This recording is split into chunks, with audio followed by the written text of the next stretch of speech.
ल सबै उपस्थित महानुभावहरुमा म हार्दिक स्वागत गर्न चाहन्छु।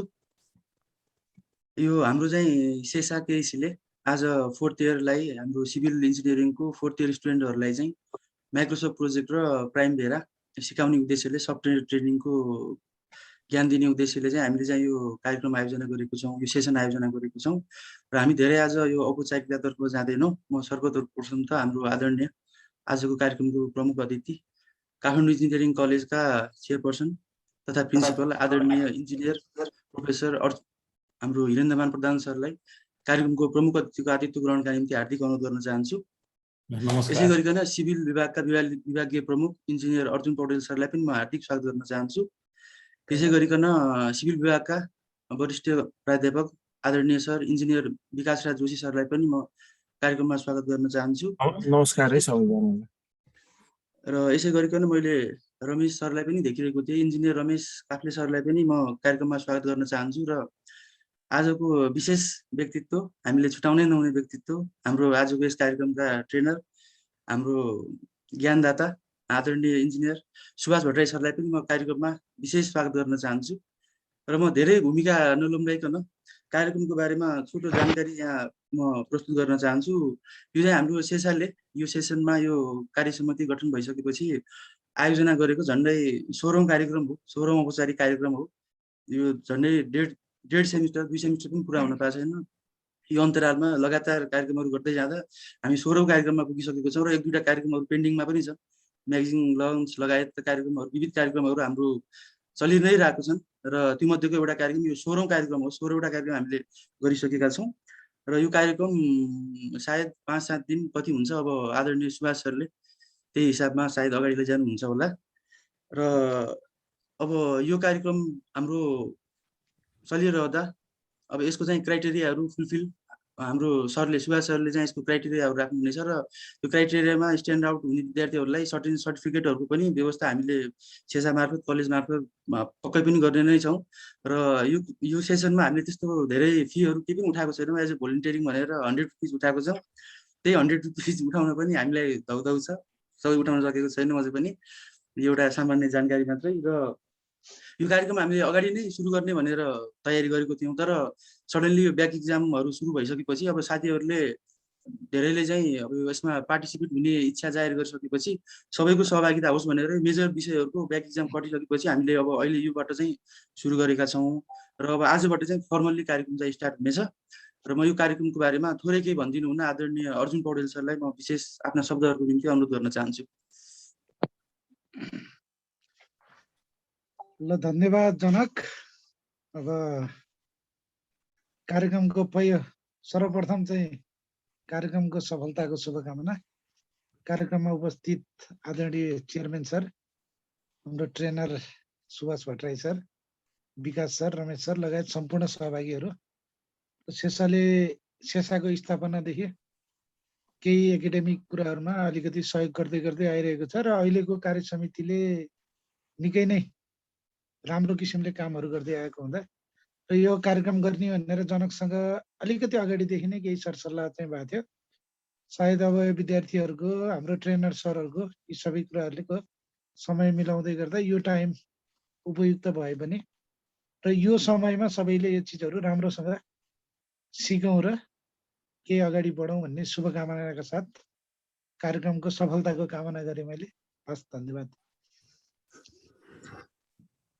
र यसै गरिकन कार्यक्रमकै बारेमा केही भनिदिनु हुन आफ्नो सारगत मन्तव्यका निम्ति म आदरणीय प्रमुख अतिथि केसीका चेयरपर्सन आदरणीय प्रोफेसर इन्जिनियर हिरेन्द्रमान प्रधानज्यूमा सविनय अनुरोध गर्न चाहन्छु। सर माइक अफ छ सर, हजुरको माइक। सबैजनालाई नमस्कार है। म पनि धेरै बोल्दिनँ। अब जुन किसिमको सेसाले चाहिँ यो एकाडेमिक फिल्डमा अगाडि बढिरहेछ त्यसलाई म सराहना गर्न चाहन्छु र बधाई पनि दिन चाहन्छु र यो कार्यक्रम पनि अगाडि बढाएर चाहिँ नि वास्तवमा यी सानोतिनो कार्यक्रम भए पनि यसले चाहिँ पछि चाहिँ भविष्यमा चाहिँ सिभिल इन्जिनियर भने भइसकेपछि यो प्रोजेक्ट माइक्रोसफ्ट प्रोजेक्ट धेरै युज हुन्छ। मैले पनि सुरुमा प्रोजेक्टहरू चलाउँदाखेरि माइक्रोसफ्ट प्रोजेक्ट चलाउँथेँ। अब त धेरै वर्ष भइसक्यो, कमसेकम 20 वर्ष अगाडि मैले चलाएको थिएँ। एकदम युजफुल ट्र्याकिङ गर्नेदेखि लिएर के भन्छ समयहरू रोड क्रिटिकल भन्छ नि कहाँ के भइरहेछ सबै चाहिँ ट्रेस गर्न सक्ने कुराहरू थियो। त्यति बेला निकै उपयोग भएको थियो मलाई र म के चाहन्छु भने तपाईँहरूले पनि यो पक्कै पनि उपयोग हुन्छ र सिरियसली चाहिँ ट्रेनर्सले चाहिँ राम्रोसँग चाहिँ भनेको चाहिँ सुनेर यसलाई प्रयोगमा ल्याउनुहोस् र प्रयोगमा ल्याउनुहुन्छ भने पनि मलाई आशा छ र यो कार्यक्रम चाहिँ को सफल कामना गर्दछु म। यदि भन्दै मेरो चाहिँ यहाँ सम्पूर्ण विद्यार्थी भाइ बहिनीलाई चाहिँ राम्रोसँग सिक्नुहोस्, नजाने कुराहरू चाहिँ सोध्नुहोस्, त्यसै चाहिँ नबसौँ। यसले धेरै फरक पार्छ भोलि चाहिँ तपाईँहरूको चाहिँ काममा।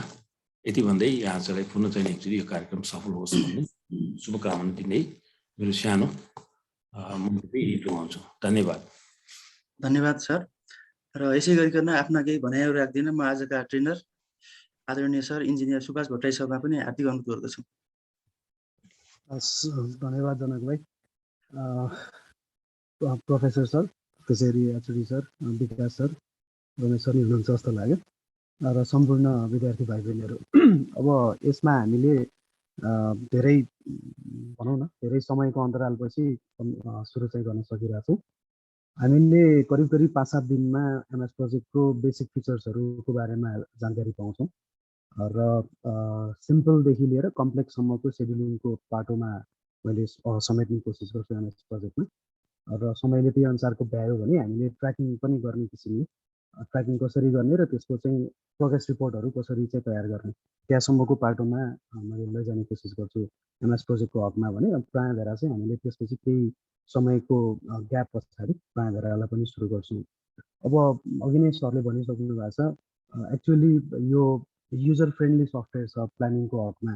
अहिले मार्केटको ट्रेन्डलाई हामीले फलो गर्ने क्रममा चाहिँ के देख्छौँ भने अनह्यान्ड स्किल भएका चाहिँ इन्जिनियर साहबहरूको र चाहिँ स्किलफुल नभएकोमा केही हदसम्म चाहिँ फरक देखिन्छ।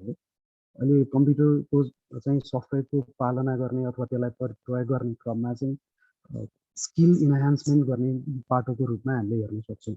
अब इन्जिनियरिङ पास गर्दै जाने क्रममा जति पनि सफ्टवेयर्सहरू छन् ती सबै सफ्टवेयरमा एटलिस्ट पनि टेक्निकल नोहाउ हुनु भनेको केही पोजिटिभ अथवा प्लस पोइन्ट हुन्छ। र अहिले मार्केटको ट्रेन्डलाई चाहिँ जोड्ने क्रममा सिभिल इन्जिनियरलाई अहिले प्लानिङ इन्जिनियर अथवा सेड्युलिङ इन्जिनियर या कस्ट कन्ट्रोल इन्जिनियर भनेर पनि बिग चाहिँ इन्टरप्राइजेसहरूले माग्न सुरु गरेको छ। बेसिकल्ली हाइड्रो पावरको सेक्टरमा, हाउसिङ सेक्टर्सहरूमा चाहिँ त्यसरी चाहिँ माग्न थालेको छ। पहिला हामी पास आउट हुने क्रममा यस्तो कुराहरू हुँदैन थियो, तर स्टिल अहिले पनि पब्लिक प्रोजेक्ट्सहरूमा हामीले अहिले पनि हेर्छौँ ठुला चाहिँ निर्माण व्यवसायीबाट चाहिँ सञ्चालित विभिन्न चाहिँ भौतिक पूर्वाधारका योजनाहरू छन्। तिनीहरूमा पनि सेड्युल अहिले आवश्यकता रूपमा चाहिँ कन्सल्ट्यान्टले अथवा इम्प्लोयरले चाहिँ माग्ने अहिले चाहिँ निधो गरेको छ होइन। धेरै ठाउँमा अब एटलिस्ट एक्सेल चलाएर 8-10वटा एक्टिभिटिज राखेर बारचार्ट ड्र गर्दा त ओहो भन्ने चाहिँ जमाना स्टिल अहिले पनि छ क्या नेपालमा। त्यो हुनाले एमएस प्रोजेक्ट एउटा स्किल इन्हान्स गर्ने एउटा टुलको रूपमा लिन सकिन्छ र मार्केटले मागे अनुसारको अब आफूले पनि मेहनत त गर्नु पर्यो, तर बेसिक फिचर्स र त्यसको टेक्निकल र त्यसको चाहिँ युज कसरी गर्ने भन्ने कुराको बारेमा जानकारी मात्रै भयो भने पनि धेरै हदसम्म चाहिँ बाटो चाहिँ खुल्छ। सो मैले समग्रमा चाहिँ सफ्टवेयरको बारेमा यति मात्रै राखेँ, अरू बाँकी कुराहरू हामी क्लासेसहरूमा पनि सञ्चालन गर्छौँ। धन्यवाद। धन्यवाद सर। र हामी अब कार्यक्रमलाई धेरै औपचारिकतातर्फ सायद लम्ब्याउँदैनौँ र विशेष मैले यो कार्यक्रममा आज यो जोडिरहँदा मैले धन्यवाद दिने कुरालाई चाहिँ मैले यहाँ छोड्न पक्कै पनि मिल्दैन। म विशेष गरिकन हाम्रो सिभिल विभाग र हाम्रो कलेज प्रशासन, विशेष गरिकन आदरणीय हिरेन्द्रमान सरप्रति एकदमै आभारी छु। उहाँले यो टिमहरू हामीसँग थियो, पहिले पनि कलेजले पर्चेस गरिसकेको छ, तापनि मेरो निवेदनलाई स्वीकार गर्दै सर जुन चाहिन्छ भनेर मैले भन्ने बित्तिकै उहाँले सबै एभाइलेबल गरेर रिसोर्सहरू सबै कुराहरू कहिले पनि लेट नै हुँदैन भन्ने कहिले पनि त्यस्तो कहिले पनि दिनु भएको छैन कि। एकदमै सहज वातावरणमा मैले एउटा काम गर्ने वातावरण पाएको छु कलेजबाट र डिपार्टमेन्टबाट पनि त्यस्तै सहयोग छ। यो दुवै तर्फबाट भइरहेको सहयोगको निम्ति म सिभिल विभाग र कलेज प्रशासनप्रति एकदमै विशेष हृदयदेखि नै हृदयका चारै ढोका खुलेर धन्यवाद व्यक्त गर्न चाहन्छु। र अब कार्यक्रमलाई धेरै औपचारिकतातर्फ नलम्ब्याइकन म अब कार्यक्रमलाई चाहिँ हामी सेसनतर्फ जान्छौँ र म यो सबै यो आजको स्टेज म आदरणीय सुभाष सरलाई हस्तान्तरण गर्दै कार्यक्रमबाट यो औपचारिक कार्यक्रम चाहिँ समाप्त भएको जानकारी गराउन चाहन्छु र भोलिबाट हाम्रो कार्यक्रमहरू चाहिँ यही समयमा जारी रहनेछ। उपस्थितिको निम्ति सम्पूर्ण सरहरूमा हार्दिक आभार। नमस्कार, म पनि बिदा भइहाल्छु है सर। हस् सर, धन्यवाद धन्यवाद सर, धन्यवाद धन्यवाद सर, सरको धन्यवाद उपस्थितिलाई सर, चाहिँ धेरै धेरै धन्यवाद। धन्यवाद। म चाहिँ एकछिन बस्छु है फेरि सुभाष सर, बसौँ अहिले बसौँ हस् सर, हस्। बस्नु जनक भाइले चाहिँ कमसेकम वास्तवमा जाने छ प्लानिङ गर्नलाई। ल यसो अब चिया चिया पहिलो पनि घर घर चाहिँ पठाइदियो हुन्छ कि होइन? कस्तो राम्रो, यो 8-17 भइसक्यो चाहिँ के चिया खानु यहाँ त अब। ल ठिक छ ठिक छ। सबैजना खानासाना खाएरै बस्नु भएको होला है। पहिलो एउटा रिक्वेस्ट चाहिँ मेरो के भने यहाँ मैले लिस्ट हेर्दै थिएँ जनक भाइ, यो अमूर्त नाम गरेर चाहिँ आउन पाइँदैन है मेरो कक्षामा। त्यो भनेको जस्तै कसैको एस मात्रै आएको छ, यो चाहिँ बेसिक गाइडलाइन्सको रूपमा मैले भनिरहेको छु साथीहरूलाई। यो एस भन्ने मान्छेको उहाँले आफ्नो पुरा नाम लेख्नु पर्यो, नेपाल भन्नेको पुरा नाम लेख्नु होला, लेनोभो लेबोइन भन्ने छ यो पुरा नाम लेख्नु होला। ल यस्तै यस्तै चाहिँ इत्यादिहरू छन्। यिनीहरू भनेको अर्थ हामीले को आयो भन्ने कुरा चाहिँ देखिनु पर्यो क्या। यसरी अमूर्त नामबाट आउनु भएन है जनक भाइ, यो सबैलाई भनिदिनु होला अर्को क्लासदेखि है। सो आज हामी एकदम बेसिक फिचरको रूपमा कुरा गर्छौँ। सायद सबै साथीहरूले 2007 चाहिँ इन्स्टल गरिसक्नु भयो होला होइन, आफ्नो ल्यापटपमा या कम्प्युटरमा केमा चलाउनुहुन्छ तपाईँहरूले? के छ सबैको भएको छ? जनक तिमीले कोअर्डिनेट गरेका छौ?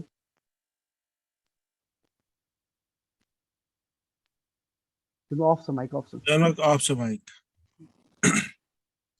धेरैले गरिसकेकै छन् सर, त्यस्तो भएन भनेर त्यस्तो फिडब्याक कतैबाट पनि आएको छैन। आएको छैन है। अब 2007 चाहिँ मैले किन इन्स्टल गर्नको लागि चाहिँ बढी इन्सिस्ट गरेको हो भन्दा युजर फ्रेन्डली छ क्या। त्यसको इन्टरफेसहरू चाहिँ हामीलाई बुझ्ने खालको छ र कता कता त्यो सिट हेर्दाखेरि चाहिँ एक्सेल खोलेको जस्तो फिल हुने भएको कारणले गर्दा हामीलाई युज टु गर्नलाई चाहिँ 2007 सजिलो छ भन्ने हिसाबले 2007मा लगेको। हुन चाहिँ 2016 पनि अब अहिलेको लेटेस्ट भर्जनको रूपमा आइसकेको छ, चलै पनि रहेछ होइन। त्योभन्दा अपग्रेडेड भर्जनहरू पनि मार्केटमा उपलब्ध नै छ। तर हामीले 2007बाट चाहिँ सुरु गर्दाखेरि कति कुराहरू चाहिँ 2016सम्म आइपुग्दाखेरि अपग्रेडेड भर्जनमा आइसकेको छ कि। सो 2007 चाहिँ मोर ओभर चाहिँ युजर फ्रेन्डली र इन्टरफेस गर्नलाई सजिलो भएको कारणले 2007बाट स्टार्ट गर्नु खोजेको।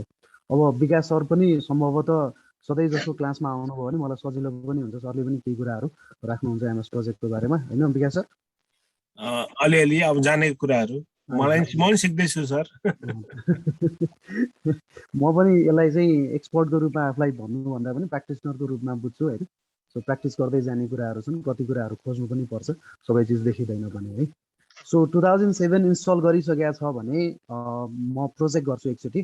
त्यो प्रोजेक्ट गरेर केही फिचर्सहरू बताउँछु र त्यसपछि हामीले अनि एउटा साधारण चाहिँ प्लानिङबाट सुरु गर्छौँ। जुन कुरा हामीले प्रोजेक्ट इन्जिनियरिङ पढ्दाखेरि एबिसिडी राखेर जसरी चाहिँ भनौँ न सिपिएम ड्र गरेका थियौँ, त्यो सिपिएम ड्र गरेको एक्टिभिटी अन एरोको प्रोसेसलाई चाहिँ एक्टिभिटी अन नोड अथवा प्रेसिडेन्स डायग्रामिङ मेथडमा कसरी देखिन्छ भन्ने कुराहरू आज त्यहाँसम्म गर्छौँ र थोरै क्यालेन्डरको बारेमा बताइदिएर अनि आजको सघाउँछौँ। त्यसपछि कन्टिन्यू हामी चाहिँ सुरु गर्दै जान्छौँ। वास्तवमा मैले यो अलिकति प्लानिङ गरेर यो दिन यो पढ्छौँ भन्ने खालको बनाउन खोजेको थिएँ, त्यो त्यति भ्याइसकेको छैन। सम्भवतः भ्यायो भने म भोलि चाहिँ सेयर गर्छु साथीहरूलाई है। So let me share my screen. एउटा मसँग हाम्रो प्रोजेक्टमा चलिरहेको प्रोजेक्ट सेड्युलिङ देखाउँछु म पहिला फर्स्टमा कस्तो हुन्छ भन्ने कुराको लागि। सो प्रोजेक्ट भयो है, स्क्रिन प्रोजेक्ट भएको छ? हजुर आइरहेछ सर, आइरहेछ। प्रोजेक्ट भयो है। सो यो चाहिँ मैले रेफरेन्सको रूपमा लिन्छु। अब साथीहरूलाई सिकाउने क्रममा हामीले यहाँ हेऱ्यौँ भने के देख्छौँ भने यसो झट्ट हेर्दाखेरि यो सिट चाहिँ एमएस एक्सेल जस्तो फिल पनि हुन्छ कि। जस्तो कलमहरू छ, रोहरू छ होइन। अनि यति मात्रै स्क्रिनलाई हामीले हेऱ्यौँ भने यो जति पनि छ यो सबै चाहिँ एक्सेलको जस्तो फिल देखिन्छ है। भने योभन्दा माथिको रिबनलाई हेऱ्यौँ भने चाहिँ कता कता फेरि हामीले चाहिँ एमएस वर्ड खोले जस्तो अथवा माइक्रोसफ्ट अफिसका विभिन्न प्याकेजेसहरू छ, एमएस वर्ड, एमएस एक्सेल होइन, त्यस्तै खालको इभन एमएस पावर पोइन्ट पनि भयो, त्यस्तै खालको चाहिँ इन्टरफेसहरू देखिन्छ रिबनमा है। सो यो एक हिसाबले माइक्रोसफ्ट अफिसका प्रडक्टहरूलाई हामीले जति जानेका छौँ नि, त्यो जति जानकारी लिएको छ त्यति नै जानकारीबाट पनि यो चिज नयाँ होइन होला जस्तो चाहिँ देखिन्छ। त्यो हिसाबले चाहिँ हामीले हेर्न सक्छौँ। अब यो जति पनि छ यतापट्टिको यो रो र कलम्सहरू देखिएको पाटो, यो पाटोलाई हामीले टास्क इन्ट्री गर्ने, टास्कको डेस्क्रिप्सन्सहरू हेर्ने, प्रेडेसेसर्सहरू कस्तो छ त्यसको हेर्ने, त्यो टास्क कहिलेबाट स्टार्ट हुन्छ, कहिले फिनिस हुन्छ, त्यो पर्टिकुलर टास्क अथवा एक्टिभिटी हामीले कति ड्युरेसन लगाएर सकाउँछौँ र इभन यसलाई चाहिँ कोल्याप्स गर्दै अथवा यसलाई चाहिँ हामीले यसरी चाहिँ मर्ज गऱ्यौँ भने यो सिङ्गल एउटा प्रोजेक्टको रूपमा चाहिँ कसरी देखिने अनि यसलाई चाहिँ खुल्दै जाँदाखेरि चाहिँ त्यसको WBS का एक्टिभिटिजहरू चाहिँ खुल्दै आउने जति पनि हो त्यस्ता कुराहरू चाहिँ जे जति छ त्यो सबै हामीले यो साइडमा राख्छौँ भने यो साइडमा राखेका जति पनि एक्टिभिटिजहरू छ अथवा टास्क छ युजली एमएस प्रोजेक्टले चाहिँ एक्टिभिटिजलाई टास्कको रूपमा डिफाइन गर्छ उसले इन्टरडिपेन्डेन्सिजहरू क्रिएट गर्ने क्रममा पनि टास्ककै रूपमा चाहिँ लिन्छ सो यो जति पनि टास्कहरू छन् यो टास्कहरूलाई हामीले यहाँ जे टाइप गर्दै जान्छौँ अथवा यहाँ जे इनपुट दिँदै जान्छौँ त्यसको भिजुअल अथवा त्यसको ग्राफिकल रिप्रेजेन्टेसन चाहिँ हामीले यतापट्टि राइट ह्यान्ड साइडमा पाउँछौँ लेफ्ट ह्यान्ड साइडमा हामीले एन्ट्री गरेका कुराहरू राइट ह्यान्ड साइडमा भिजुअल्ली देखिन्छ यसरी जसरी हामीले प्रोजेक्ट इन्जिनियरिङ पढ्दाखेरि शेड्युल के हो त भन्यो भने शेड्युल चाहिँ graphical representation of time management in a project भनेर पढ्थ्यौँ नि ठ्याक्कै त्यही डेफिनेसनलाई सम्झिने हो भने पनि यहाँ जति पनि एक्टिभिटिजहरू छ द शेड्युल्ड एक्टिभिटिजहरू त्यो शेड्युल एक्टिभिटिजहरूको ग्राफिकल रिप्रेजेन्टेसन गर्ने ठाउँ भनेको चाहिँ यतापट्टिको साइडमा सो अहिले फर्स्टमा हामीले के बुझ्यौँ त भन्दा यो माथिपट्टिको फाइल एडिट भ्यू इन्सर्ट फर्मेटदेखि लिएर यो जति पनि छ यो सबै रिबन चाहिँ एमएस प्रोजेक्टमा दिएको रिबन एमएस अफिसका अन्य प्याकेजहरूको जस्तै नै छ यसलाई हामीले यो रिबनबाट हेर्न सक्छौँ भने यतापट्टि रो र कलमहरू भएकोपट्टिको जे जति छ त्यसलाई टास्क एन्ट्री गर्ने ठाउँको रूपमा चाहिँ हामीले हेर्न सक्छौँ है यसलाई तपाईँले यो रिबनलाई हामीले अर्को भाषामा भन्नु पर्यो भने माइक्रोसफ्टको फ्लुएन्ट इन्टरफेरेन्स पनि भन्न सक्छौँ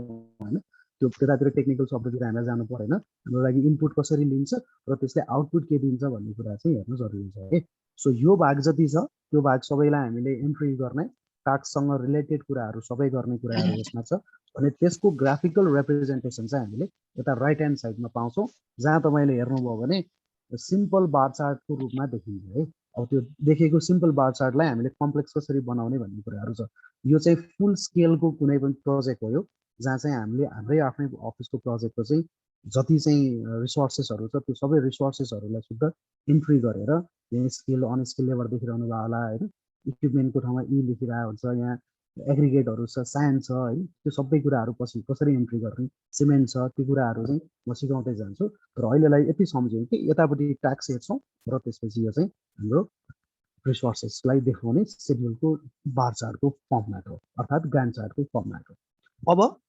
यतिसम्म जानिसकेपछि हामीले यो ग्यान्ट चार्टलाई त हामीले पढ्दाखेरि त सबै बार चार्टको रूपमा होइन यसबाट त क्रिटिकल पार्ट देखिँदैन हामीलाई थाहा छ नि त बार चार्टको लिमिटेसन के हो भन्दाखेरि बार चार्ट एकदमै लेन्दी हुन्छ फिजिकल स्पेसले पुग्दैन अनि टास्कहरू चाहिँ अपडेट गर्नु पर्यो भने कन्टिन्युअसली रिपिट गर्नुपर्ने हुन्छ या अपडेट गर्नु भनेको रिड्र गर्नु हो होइन र त्यसै गरी अर्को मेजर डेफिसियन्सिज भनेको बार चार्टमा चाहिँ के हो त भन्दाखेरि त्यसले क्रिटिकल पाथलाई चाहिँ डेपिक्ट गर्दैन क्रिटिकल पाथ देखाउँदैन क्रिटिकल पाथ नदेखाउने भएको कारणले गर्दा बार चार्ट जति simple to understand easy to prepare easy to understand भए तापनि त्यो क्रिटिकल पाथमा पर्ने कुन एक्टिभिटिज हो कुन टास्कले चाहिँ एकदमै महत्त्वपूर्ण राख्छ कुनमा हामीसँग चाहिँ लिजर टाइम हुँदैन अथवा फ्लोट हुँदैन भन्ने कुराहरू यसले सो नगर्ने भएको कारणले गर्दा त्यसलाई चाहिँ हामीले क्रिटिकल पाथ मेथडमा लानुपर्छ अथवा पोर्टमा जानुपर्छ भनेको नेटवर्क डायग्राममा जानुपर्छ भनेर भने नि त प्रोजेक्ट इन्जिनियर होइन पढ्ने क्रममा हो अब भन्न खोजेको मैले कुरा के हो भने यो चिजलाई तपाईँले हेर्नु पर्यो भने ग्यान्ट चार्ट जुन चाहिँ फर्मेटमा यहाँ ग्यान्ट चार्ट आइरहेछ यो ग्यान्ट चार्टलाई चाहिँ हामीले क्रिटिकल पाथमा अथवा नेटवर्क डायग्राममा हेर्नु पर्यो भने कसरी हेर्ने भन्नुको लागि हामीले यहाँ भ्यूमा जान सक्छौँ अरू यो मैले अरू सबै कमान्डहरू बिस्तारै चलाउन सिकाउँछु यसमा भएको चिजहरू यो सबै हेर्नु भने सायद आफैले पनि फुर्सद भयो बेलामा यो सबै ट्याबहरूलाई क्लिक गर्दै हेरे हुन्छ क्या यो मोर ओभर सबै चाहिँ हाम्रो एमएस प्रोजेक्टको एमएस अफिसको अरू प्याकेजेसहरू छ नि जस्तै एमएस वर्डमा एमएस एक्सेलमा एमएस पावर पोइन्टमा यिनीहरूमा पनि यही नै फर्मेट छ त्यही कारणले यस्तो धेरै चाहिँ अप्ठ्यारो फिलिङ छैन कि एमएस प्रोजेक्ट बुझ्नको लागि त्यस्तो कम्प्लेक्स चाहिँ छैन तर आफूले प्र्याक्टिस चाहिँ गर्नुपर्छ युजर फ्रेन्डली बनाउनुपर्छ सफ्टवेयरलाई होइन सफ्टवेयरलाई त आफूले कसरी चलाउने भन्ने कुरा हो सबै कुरा सफ्टवेयरले दिन्छ भन्ने पनि हुँदैन है सो अब यही हेरौँ त मैले यसै गरी यही चिजलाई चाहिँ तपाईँले ग्यान्ट चार्टलाई यो ग्यान्ट चार्टलाई चाहिँ नेटवर्क डायग्राममा हेर्नु पऱ्यो भने हामीले भ्यूमा जाने र त्यहाँबाट चाहिँ के हेर्न खोजेको छौँ नेटवर्क डायग्राम हो भने त्यसलाई नेटवर्क डायग्राम गर्नु भने अब हाम्रो त्यो चिज आउँछ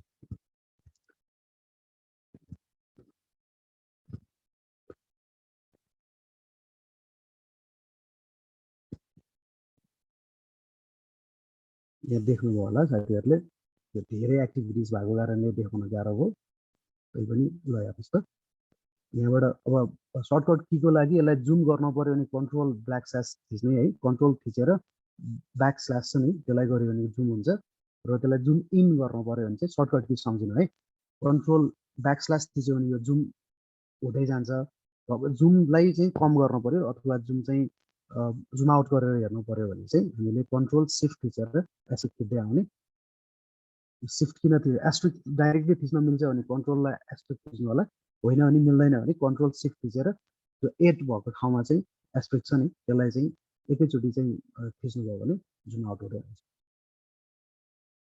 अब जस्तै त्यही चिजलाई हामीले हेरौँ भने अहिले के देख्छौँ त भन्दाखेरि ल अघिको त्यो जति पनि यतापट्टि ग्यान चार्टमा भएको एक्टिभिटिजहरू छ त्यसलाई चाहिँ हामीले यसरी डायग्राममा देखाउँ यो भनेको नेटवर्क डायग्राम अब अघिको बार चार्ट हेर्दाखेरि हामीलाई कुन एक्टिभिटिज क्रिटिकलमा परेको छ कुन एक्टिभिटिज क्रिटिकलमा पर्दैन भन्ने कुराहरू देखेन त्यसले अब त्यो चिजलाई चाहिँ नेटवर्क डायग्रामबाट हेऱ्यो भने यो रातो कलर सायद सरले भन्नु पनि भएको थियो होला प्रोजेक्ट इन्जिनियरिङ पढ्ने क्रममा सिपिएममा पढ्ने क्रममा हामीले क्रिटिकल पार्टलाई चाहिँ फरक चाहिँ ढङ्गबाट त्यसलाई डेपिक्ट गर्छौँ अथवा बोल्ड लाइन दिन्छौँ त्यसलाई चाहिँ अलिक फरक हिसाबले चाहिँ देखिनको लागि चाहिँ बताउँछौँ होइन हो त्यस्तै खालको चाहिँ यो नेटवर्क डायग्राममा हेर्नुभयो भने यो जति पनि एक्टिभिटिजहरू रेड कलरमा आएको छ त्यो सबै रेड कलरको एक्टिभिटिजहरू चाहिँ हाम्रो क्रिटिकल एक्टिभिटिज हो यसरी चाहिँ सिपिएमको नेटवर्कबाट पनि देखाउन सकिन्छ तर अब एउटा सम्झिनुपर्ने साथीहरूले के भने नेटवर्क डायग्राम देख्दाखेरि चाहिँ यो एक्टिभिटी अन एरो चाहिँ होइन है यो भनेको प्रेसिडेन्स डायग्रामिङ मेथड अर्थात् एक्टिभिटी अन मोडवाला मेथड हो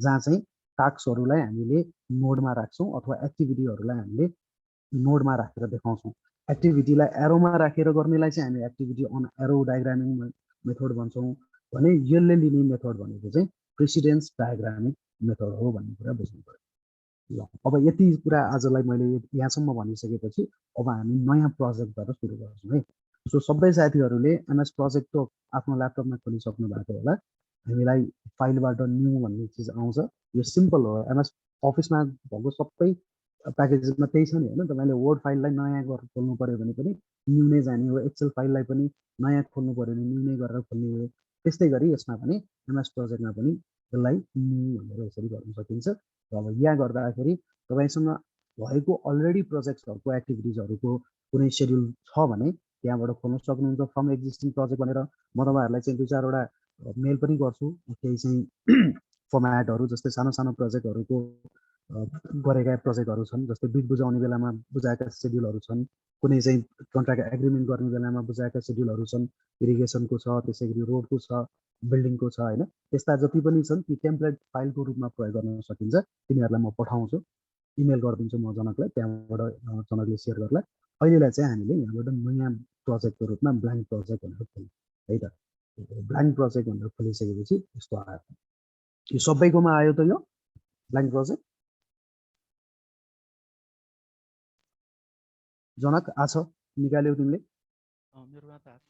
ल अरू साथीहरू पनि आछ होला है सो यो ब्ल्याङ्क प्रोजेक्ट हो अब अघि मैले भनेको सम्झौँ त यो इन्ट्री गर्ने पोइन्ट हो अर्थात् इन्ट्री गर्ने विन्डो हो यो इन्टरफेसमा हामी टास्कहरू इन्ट्री गर्छौँ टास्क भन्ने बित्तिकै we have to understand about the activity कुन एक्टिभिटी गर्दैछौँ भन्ने कुरामा अब युजल्ली हामीले जसरी प्लानिङको थ्योरिटिकल कुरा पढ्ने क्रममा ओभरअल बिल अफ क्वान्टिटिजको क्वान्टिटीमा भएका जति पनि आइटम्सहरू छ त्यो आइटम्सहरूलाई रिप्रेजेन्टेसन गर्दै सेड्युल बनाउनुपर्छ भनेर मैले नै क्लासमा भनेको छु सिएममा सो के सम्झिनु पर्यो अहिले भने एउटा बिओक्यू कुनै एउटा चिजको बिओक्यू छ त्यो बिओक्यूबाट चाहिँ मेजरली गर्न सक्ने कामहरूलाई टुक्याउनु पर्यो डब्लुबिएस बनाएर वर्क ब्रेकडाउन स्ट्रक्चर बनाएर त्यो डब्लुबिएस अन्तर्गत पर्ने जति पनि एक्टिभिटिजहरू छन् ती एक्टिभिटिजहरू यहाँ इन्ट्री गर्नुपर्छ भन्ने कुरा सम्झिनु पर्यो सो हामीले यहाँ इन्ट्री गर्ने टास्क नेम भन्ने जुन चाहिँ आइरहेछ यो भनेको कुन नाम हो त्यसको के नाम हो खाल्टो खन्ने हो कि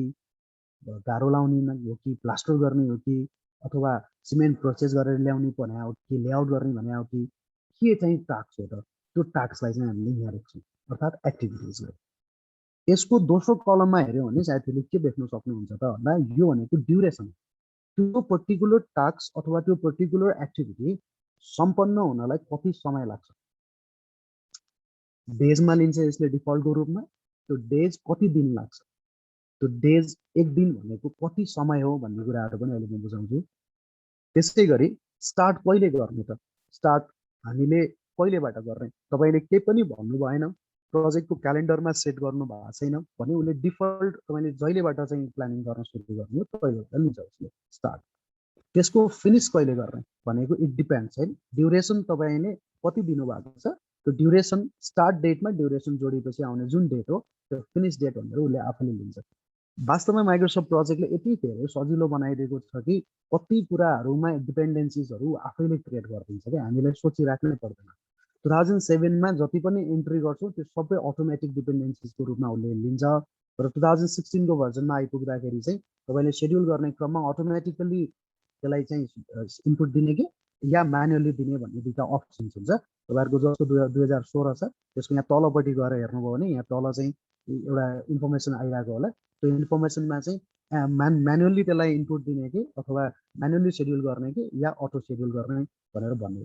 वास्तवमा माइक्रोसफ्ट प्रोजेक्ट युजै गरिसकेपछि हामीले यसले भनेका कुराहरूलाई पनि आत्मसात गर्दै यसलाई नै धेरै काम गर्न दियो भने हाम्रो चाहिँ टास्क अझ सजिलो चाहिँ बनाउँछ है। त्यस्तै त्यही भएर अटोमेटिकली सेड्युल गऱ्यो भने त्यो चाहिँ बेटर हुन्छ हाम्रो लागि। अब त्यसै गरी हाम्रो यतापट्टि टास्क नेम, यो पहिलो चाहिँ कलममा टास्क नेम आयो भने दोस्रोमा ड्युरेसनको रूपमा कति दिन लाग्छ त्यसको भनेर आउने भयो। तेस्रोमा स्टार्ट डेट मैले अघि भने यसले डिफल्ट दिने कुरा छ, यदि हामीले क्यालेन्डरमा सेट गरेनौँ स्टार्ट कहिलेबाट सुरु गर्छौँ, बाई वेन द प्रोजेक्ट साल इट बी स्टार्टेड भन्ने कुरा हामीले दिएनौँ, अथवा कमेन्समेन्ट अफ द वर्क चाहिँ कहिलेबाट हुन्छ भन्ने कुरा चाहिँ एज पर द कन्ट्र्याक्टमा कहिले लेखाएको छ त्यो कुरा चाहिँ इन्ट्री गरेनौँ भने उसले चाहिँ डिफल्ट डेट लिन्छ। र त्यसमा ड्युरेसनमा स्टार्ट डेट जोडिसकेपछि आउने चाहिँ डेट चाहिँ फिनिस हो भने अर्को यहाँ 5औं कलममा हेऱ्यो भने कता कता यो सुन्या देखिया जस्तो नाम छ नि होइन, जनक के लेखाएको छ हेर त, प्रेडेसेसर्स होइन। प्रेडेसेसर्स भन्ने बित्तिकै हामीले के बुझ्नु पर्यो त भन्दाखेरि के बुझिन्छ जनक भन्दै त, वाट इज प्रेडेसेसर?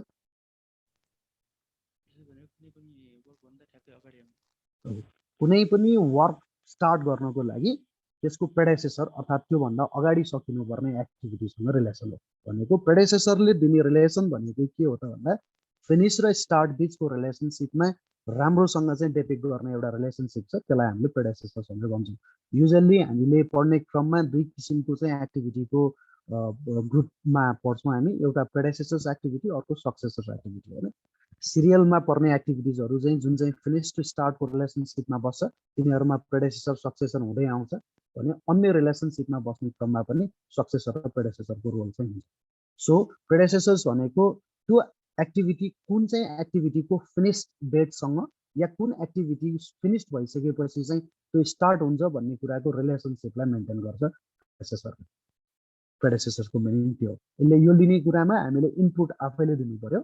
यदि आफैले इनपुट दिएनौँ भने उसले चाहिँ सबै जसो एक्टिभिटिजहरू चाहिँ फिनिस टु स्टार्टको रिलेसनसिपमा बस्छ भन्ने कुरा चाहिँ उसको डिफल्ट बुझ्छ। माइक्रोसफ्ट प्रोजेक्टले के बुझ्छ त भन्दा हरेक एक्टिभिटिजहरू फिनिस टु स्टार्टको रूपमा बस्छ भन्ने कुरा चाहिँ यसले डिफल्ट गर्छ। तर होइन, हामीलाई दुईवटा एक्टिभिटी सँगै सुरु गर्नु छ अथवा दुईवटा एक्टिभिटी सँगै सघाउनु छ होइन, एउटा एक्टिभिटी सुरु भएको केही दिन पछाडि मात्रै अर्को एक्टिभिटी सुरु गर्नु छ, अथवा होइन एउटा एक्टिभिटी जब सकिन्छ त्यसपछि अर्को एक्टिभिटी इमिडिएट सुरु गर्नुपर्छ, त्यसो पनि होइन। हामीलाई चाहिँ एउटा एक्टिभिटी सम्पन्न हुनुभन्दा अगाडि अर्को एउटा एक्टिभिटी सुरु हुनुपर्छ भन्ने खालको जुन डिपेन्डेन्सिजहरू क्रिएट गर्छौँ त्यो चाहिँ हामीले म्यानुअल्ली इन्ट्री गर्नुपर्छ।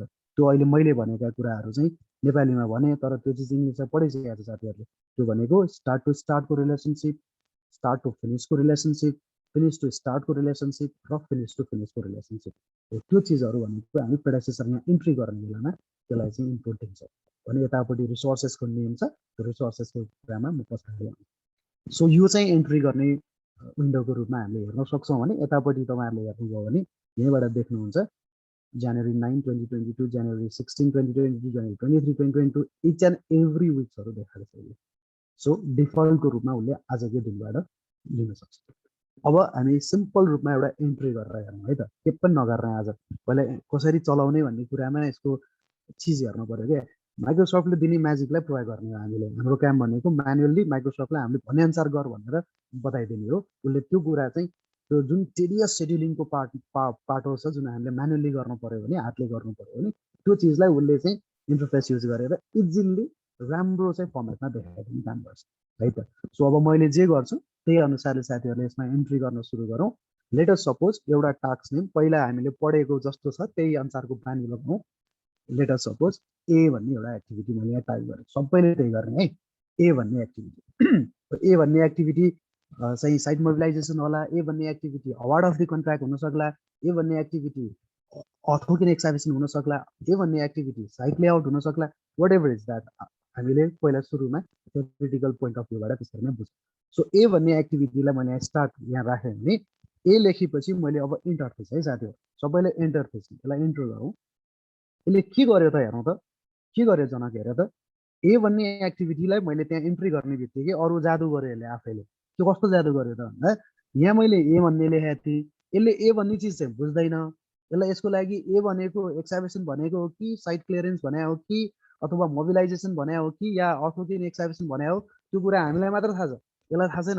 यसलाई के चाहिँ थाहा छ भने यो ए भन्ने एउटा यस्तो एक्टिभिटी छ, त्यो एक्टिभिटीको चाहिँ मैले उसको भाषामा भने है, माइक्रोसफ्ट अफिसको भाषामा यो ए भन्ने एक्टिभिटी इनपुट भयो। यहाँ मैले के बुझेँ त भन्दा यो ए भन्ने एक्टिभिटी चाहिँ 1 नम्बरको कोड भएको एक्टिभिटी हो, 1 नम्बर, र त्यसको ड्युरेसन चाहिँ मैले डिफल्टमा 1 दिन राख्थेँ। र त्यो डिफल्ट कहिले राखेँ त भन्दाखेरि बिहान 8 देखि बेलुकी 5 बजीसम्म काम गर्ने यसको सेड्युल भएको कारणले डिफल्ट भयो साथी हो। बिहान 8 बजीदेखि बेलुकी 5 बजीसम्म भएको कारणले उसले भोलि मन्डेको पहिलो दिन, भोलि आज 1 16 छ, भोलि 1 17मा उसले सुरु गरेर 1 17मै सकाउने भनेर आफैले लियो। यो ए भन्ने एक्टिभिटीको रिलेसनसिप आउने बित्तिकै यहाँ हेरौँ त साथी, यति पार्ट चाहिँ हाइलाइट भयो। यो भनेको उसले आफैले गरेको करामत हो, हामीले गरे होइन। यसमा उसले आफैले गर्यो। उसले के गर्यो भन्दा ए भन्ने एक्टिभिटी यहाँ देख्ने बित्तिकै ड्युरेसन 1 दिन हो भन्ने बुझ्यो, हामीलाई प्रश्न पनि गर्यो र उसले बुझ्यो पनि 1 दिन हो भनेर। यहाँ स्टार्ट कहिले गर्ने भन्दाखेरि आज त 8 बजे र आज 8 देखि 5 भनेपछि त सेड्युलको टाइम त सिद्धियो, सेड्युलको टाइम सकिसक्यो। पहिला अहिले सम्झिरह है साथी, मैले के भनिरहेको छु भने उसले 1 दिन लिँदाखेरि बिहान 8 AM देखि बेलुकी 5 PM सम्मको काम लिन्छ। डिफल्ट है साथी, डिफल्ट। आज मैले डिफल्टै कुरा गर्छु, डिफल्ट। सो डिफल्टको क्रममा त 5 PM त भइसक्यो। सो आज त एक्टिभिटी सेट गर्न सकिन्न। सो उसले डिफल्ट कहिलेलाई लियो त भन्दा राइट इमिडिएट आफ्टर टुडे, अर्थात् त्यसको अर्थ भोलिपल्टको टाइम लियो उसले। सो त्यो एक्टिभिटी उसले मन्डेलाई सेड्युल गर्थ्यो। मन्डे कहिले त भन्दा 17 तारिक जनवरी 2022 मन्डे सेड्युल गर्थ्यो एउटा एक्टिभिटी। अब त्यसै गरी अर्को एन्ट्री गरेँ साथी हो, मैले बी भन्ने एक्टिभिटी एन्ट्री गरेँ। बी भन्ने एक्टिभिटीलाई एन्ट्री गरेर एन्टर गरेँ, उसले फेरि पनि 1 दिन भनेर लियो। र उसले के बुझ्यो त भन्दा यहाँ जति पनि एक्टिभिटी इन्ट्री गर्छ यहाँ मैले कतै पनि रिलेसनसिप चाहिँ मेन्टेन नगरेका कारणले गर्दा उसले सुरुमा सबै एक्टिभिटीलाई सँगै सेड्युलिङ गर्दै रहेछ, सबैलाई एकै ठाउँमा। हेर्नुहोस् त, यो पनि बी भन्ने एक्टिभिटीलाई पनि उसले कसरी सेड्युल गर्यो त भन्दा 1 दिनै लियो, हामीलाई प्रश्न पनि गर्यो, उसले आफूले 1 दिन डिफल्ट पनि लियो, र उसले कसलाई कहिले चाहिँ स्टार्ट गर्थ्यो त भन्दा स्टार्ट डेट पनि 1 17मा र फिनिस डेट पनि 1 17मै भनेर। ठिक छ, अहिले यसले जे हामीलाई बुझाउन खोजेको छ त्यो कुरा बुझ्दैछौँ। सी भन्ने एक्टिभिटीमा जाउँ। सी भन्ने एक्टिभिटीलाई पनि एन्ट्री गरेँ मैले, उसले फेरि पनि 1 दिन पनि लियो, 1 दिन बनाएको छ। डी भन्ने एक्टिभिटीमा जाउँ, फेरि पनि उसले 1 दिनै लिइरहेछ। ई भन्ने एक्टिभिटीमा जाउँ, फेरि पनि 1 दिनै लिइरहेछ। अब यसरी त सेड्युल हुँदैन नि त, यसरी सबै एक्टिभिटिज एकै दिन त पक्कै सुरु पनि हुँदैन र पक्कै सकिँदैन पनि। रियलिस्टिक हेर्ने हो भने त हरेक एक्टिभिटिजहरूको सर्टेन ड्युरेसन हुन्छ। एकै दिन सबै एक्टिभिटी यसरी सुरु गर्ने भन्ने खालको त रियरली होला त्यस्ता प्रोजेक्टहरू, तैपनि त्यो त्यति धेरै प्र्याक्टिकल प्रोजेक्टहरू नहुन सक्छ होइन। सो अब त्यसो हो भने यी जति पनि एन्ट्री गरेका छौँ त्यो एन्ट्री गरेको चिजबाट हामीलाई उसले आफैले पढाइरहेछ है। हामीले एदेखि ईसम्म मात्रै एन्ट्री गरे हो, अरू सबै चिज ड्युरेसन डिफल्ट दिइरहेछ, स्टार्ट डिफल्ट दिइरहेछ, उसले फिनिस डिफल्ट दिइरहेछ। सो क्यालेन्डर सेट गर्नेलाई म भोलि सिकाउँछु, आजलाई हामी डिफल्टमै चलेर हेर्ने। टास्क नेममा ABCDE हामीले फेरि क्यालेन्डर चेन्ज गर्ने क्रममा कहाँबाट चेन्ज गर्ने भन्ने कुरामा म भोलि सिकाउँछु तपाईँहरूलाई। चेन्ज वर्किङ टाइममा गएर कुन डेटबाट स्टार्ट गर्ने त्यो डेटबाट सेड्युलिङ गर्न सकिन्छ। र अहिले डिफल्टलाई हेरिराखौँ सजिलोको लागि। ABCDE 5वटा एक्टिभिटी देखाइरहेको छ र उसले ड्युरेसन सबैको 1 दिन दियो र हरेक एक्टिभिटिजलाई it's scheduled by the Monday and it finished by the Monday, यसरी चाहिँ प्लान गरिरहेको छ उसले। अब अलिकति यसलाई थोरै मोर प्र्याक्टिकल गरौँ होइन। सो ए भन्ने एक्टिभिटीलाई 1 दिन होइन हामीलाई 2 दिन लाग्छ, त्यही भएर हामीले यहाँ 2 इन्ट्री गरौँ। अब 2 डेज भनेर आयो त्यसमा। होइन फेरि 1 डे लियो भने चाहिँ 1 डेकै क्वेसन मार्क आउँछ कि भन्ठान्नु होला, त्यस्तो आउँदैन। सुरुमा एन्ट्री गर्दाखेरि उसले डिफल्ट 1 डे लिएको, पछि हामीलाई 1 डे बनाउनु पर्ने, 1 इन्टर गरिसकेपछि उसले बुझ्छ त्यो कुरा है। सो अहिलेलाई 2 दिन भनेर राखौँ है त। 2 दिन राख्ने बित्तिकै हेर्नुहोस् त यतापट्टि यहाँ के आयो, अघि मन्डेमा एक दिनमा मात्रै यो बार चार्टको बार चाहिँ मन्डे मात्रै अड्किरहेको थियो भने अब हामीले के देखाइरहेको छ त भन्दा मन्डेबाट ट्युसडेसम्म जाने बित्तिकै 2 दिन र तपाईँलाई टास्कको इन्फर्मेसन चाहिँ चाहियो भने यहीँ पनि गएर क्लिक गरेर हेर्न सकिन्छ। यसले आफैले देखाउँछ कुन टास्क हो, कति ड्युरेसनको छ, त्यसको स्टार्ट कहिले हो र त्यसको फिनिस कहिले हो भन्ने कुरा देखाउँछ। सो अब त्यस्तै गरी बीमा जाउँ साथी हो। बीमा पनि बीलाई हामीलाई 3 दिन लाग्छ यो एक्टिभिटी गरेर भनेर हामीले प्लानिङ गरौँ न, लेटर सोध्दैछ है 3 दिन भनेर राखौँ। त्यसै गरी सी भन्ने एक्टिभिटिजलाई 2 दिन लाग्छ भनेर राखौँ। बेसिक हामी फिचर्सको कुरा गरिरहेको छु है साथीहरू। यो फेरि ए भन्ने एक्टिभिटीको अर्को जुन एक्साइबिसनको कति दिन राख्ने सर भन्नु होला हो, त्यसको लागि हिसाब गर्नलाई हामीले डेटा एनालाइसिसमा गएर लेबरको चाहिँ नर्म्स कति युज गरेको छ, उसले गरेको नर्म्स अनुसारको प्रोडक्टिभिटी हेरेर यति दिन लाग्छ भनेर निकाल्नुपर्छ। त्यो वेल प्रोजेक्ट गर्ने क्रममा त्यो पनि गर्छौँ हामीले। अहिले बेसिक फिचर्सहरू बुझ्ने क्रममा चाहिँ यो कुराहरू हेरौँ अहिलेलाई। सो डी भन्ने अर्को एक्टिभिटीलाई चाहिँ 3 दिन लाग्छ राख्नु मैले, र त्यसै गरी ई भन्ने एक्टिभिटीहरूलाई चाहिँ 5 दिन लाग्छ भनेर राख्नु। यहाँसम्म सबैको भएको छ साथी हो? भएको छ गुरु। ओहो सर यो त अर्जुन सर तपाईँले पनि ल्यापटपै लिएर हो कि के हो? हो नि, यहाँ पुरै काम गरिरहेको छु म यार। तपाईँलाई बेस्ट स्टुडेन्ट अवार्ड दिनुपर्ने। कसलाई? सही हो। ल अब यहाँ हेरौँ, यो सबै बार चार्टमा यतैपट्टि हामीले देखिरहेछौँ सबै सेड्युललाई मन्डेबाट स्टार्ट गरेको छ र उसले ड्युरेसन अनुसारको जति बार छ त्यति बार चाहिँ तानेको छ होइन। सो यो भनेको अर्थ बुझिहाल्नुभयो होला साथीहरूले। बार चार्ट बनाउने क्रममा हामीले सिम्पल ढङ्गबाट चाहिँ बार बनाउँछौँ र त्यो बारलाई चाहिँ हेर्छौँ भनेर बढाएछौँ नि बार चार्टको चाहिँ एडभान्टेजेस हो। त्यही एडभान्टेजेसलाई प्रयोग गरिरहेको छौँ हामीले गान चार्टमा है। सो ए भन्ने एक्टिभिटीको 2 दिन हेऱ्यो भने के देख्यौँ त भन्दा मन्डे स्टार्ट गर्यो र ट्युजडेमा सकिन्छ। सो मन्डे एक दिन र ट्युजडे दिन गरेर 2 दिन भयो। सो स्टार्ट डेटसँग रिलेटेड कुरा भएर 2 दिन गर्दाखेरि फिनिस डेट उसले डिफल्ट डेटमा लियो है। सो अब मन्डे ट्युजडे यसरी 2 दिनमा बार देखियो टास्क ए को। बी को 3 दिन लाग्छ भनेपछि उसले मन्डे ट्युजडे वेडनेसडे नै देखायो। त्यसै गरी सी को 2 दिन लाग्छ भन्दा त्यही अनुसारले देखायो, डी को र ई को देखायो। अहिलेसम्म हामीले सेड्युल गरेको क्रममा यति मात्रै गऱ्यौँ कि टास्क इन्ट्री गऱ्यौँ र टास्क इन्ट्री गरिसकेपछि टास्कको ड्युरेसन्सहरू हामीले राख्यौँ।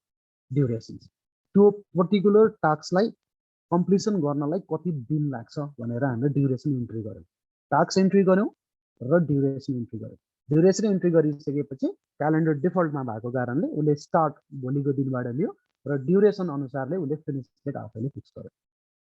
यहाँसम्म भयो।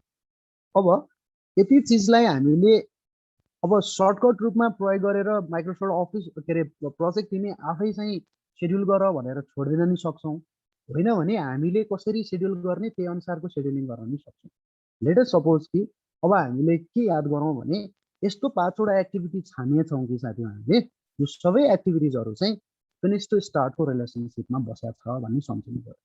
फिनिस टु स्टार्टको रिलेसनसिपमा अब सम्झौँ त साथी हो। फिनिस टु स्टार्ट रिलेसनसिपको लिङ्क बार चार्ट पढ्ने क्रममा थ्योरीमा के पढिएको थियो त भन्दा एउटा पर्टिकुलर टास्क सकेपछि अर्को टास्क स्टार्ट हुन्छ भन्ने रिलेसनसिप भनेको फिनिस टु स्टार्ट। अर्थात् त्यो चित्र सम्झौँ त साथी हो। ए भन्ने एउटा टास्क आउँथ्यो, त्यसको चाहिँ पछाडिबाट एउटा एरो दिएर बी भन्ने टास्कको चाहिँ मा गएर जोडिएको थियो र हामीले थ्योरीमा के भन्यौँ त भन्दा B cannot start until A is finishes भनेर पढायो होला। अर्थात् बी स्टार्ट गर्नको लागि एउटा लजिक के सेट हुन पर्यो भन्दा ए चाहिँ सकिनै पर्छ भनेको लजिक के हो त भन्दा फिनिस टु स्टार्टको लजिक हो। अब त्यो फिनिस टु स्टार्टको लजिकलाई हामीले इनपुटको रूपमा कसरी हेर्ने त माइक्रोसफ्ट प्रोजेक्टमा भनेर हेरौँ है त। सिम्पल ढङ्गबाट ए भन्ने activity, let us suppose A भन्ने activity is the first activity, B is predecessor to A, similarly C is predecessor to B, D is predecessor to C and E is the last activity but it is the predecessor to D. भने के बुझ्यो त भन्दा ए भन्ने पहिलो activity, त्यसपछि be, C, D र ई चाहिँ यी सबै सिरियल एक्टिभिटिजको रूपमा बसेको छ भन्ने सम्झिनु पर्यो।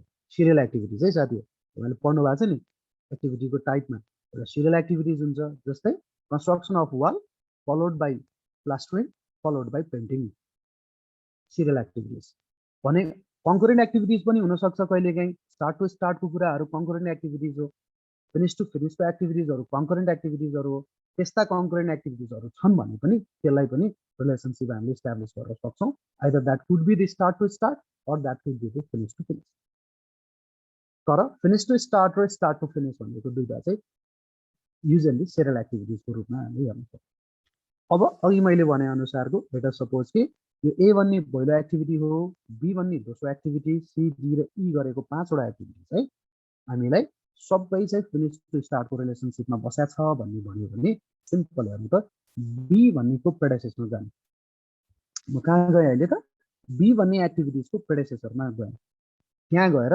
म यो B भन्ने एक्टिभिटीजलाई A सँग रिलेट गर्दै छु अर्थात मलाई लजिकले के भनिरहेछ त भन्दा यो B भन्ने एक्टिभिटी स्टार्ट गर्नको लागि A चाहिँ कम्प्लिट हुनुपर्छ A सकिसकेपछि मात्रै मैले B स्टार्ट गर्न पाउँछु भन्यो भने सो B तिमी एक्टिभिटी चाहिँ A नसकिकन तिमीले स्टार्ट गर्न पाउँदैनौ है भनेपछि तिमी 3 दिनको काम सुरु गर्नको लागि A को 2 दिनको काम सकिसकेपछि बल्ल तिम्रो काम सुरु हुन्छ भनेर हामीले यसलाई बुझाइदिनु पर्यो यसले त बुझ्दैन सो त्यो बुझाउनको लागि हामीले सिम्पल एउटा चाहिँ चीज गर्यो भने उले आफैले बुझ्दिन्छ तिमीले यस्तो भन्नु खोजे हो भनेर सो कस्तो त भन्दा B भन्ने एक्टिभिटी चाहिँ A भन्ने एक्टिभिटीको सक्सेसर अर्थात त्यसको कन्ट्रास्टमा अर्थात त्यसको ठ्याक्कै अपोजिटमा B भन्ने एक्टिभिटीको A भन्ने चाहिँ एक्टिभिटी प्रेडेसेसर हो भनेपछि ल ठीक छ अब यहाँ झुकेर हामी के गर्छौं कहिलेकाहीँ भने प्रेडेसेसर भन्यो भने त B भन्ने एक्टिभिटी हो B को लागि प्रेडेसेसर त A हो भनेर तपाईले यहाँ A इन्ट्री गर्दिनु भयो भने उले लिदैन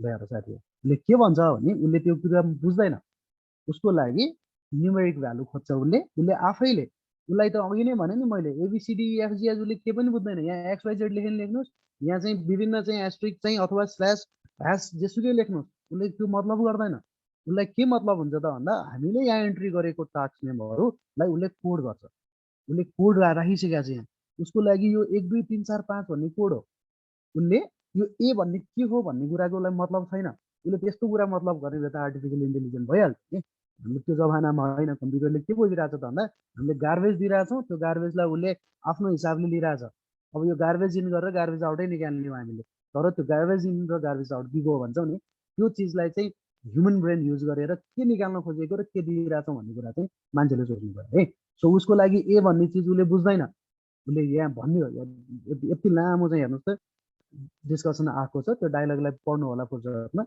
उलाई A भन्ने चीज बुझेन तर उलाई मैले ए नबुझ नि त तिमीले 1 भने त बुझ्छौ होला नि भने उले बुझ्छु भने उले ल हेर सार्दै के गर्यो त भन्दा या 1 एन्ट्री गर्ने बित्तिकै उले के बुझ्यो त भन्दा यो B भन्ने एक्टिभिटीजलाई उले 2 को रूपमा लिइराछ यो 2 भन्ने एक्टिभिटीजमा भएको B चाहिँ 1 को 1 सँग रिलेसन छ अर्थात 1 चाहिँ यसको लागि प्रेडेसेसर हो भने सो 1 भन्ने बित्तिकै एक्टिभिटी A हो अब त्यो त हामीले बुझ्या हो नि त A भन्ने एक्टिभिटी त हाम्रो लागि हो उले बुझेको A भनेको 1 हो B भनेको 2 हो भनेर बुझिराछ भनेपछि हामीले B को प्रेडेसेसर 1 हो भन्ने बित्तिकै के बुझ्यो त भन्दा यहाँ ग्यान्ट चार्टमा यहाँ या म्याजिक भन्छ हेर्नुस् है B भन्ने एक्टिभिटी अघि यहाँबाट सुरु गरेको थियो उसले अब प्रेडेसेसरको चाहिँ रिलेसनशिपलाई स्टार्ट गरेर उले B भन्ने एक्टिभिटी चाहिँ unless and until A complete हुँदैन B सुरु गर्न नपाउने भन्ने चाहिँ लजिक एस्टाब्लिश भएको देख्ने बित्तिकै उले के गर्दियो B लाई यता सार्दियो नाउ A सोमबार सुरु हुन्छ मंगलबार सकिन्छ साथी हो र त्यसै गरी B A सकिसकेपछि B सुरु हुन्छ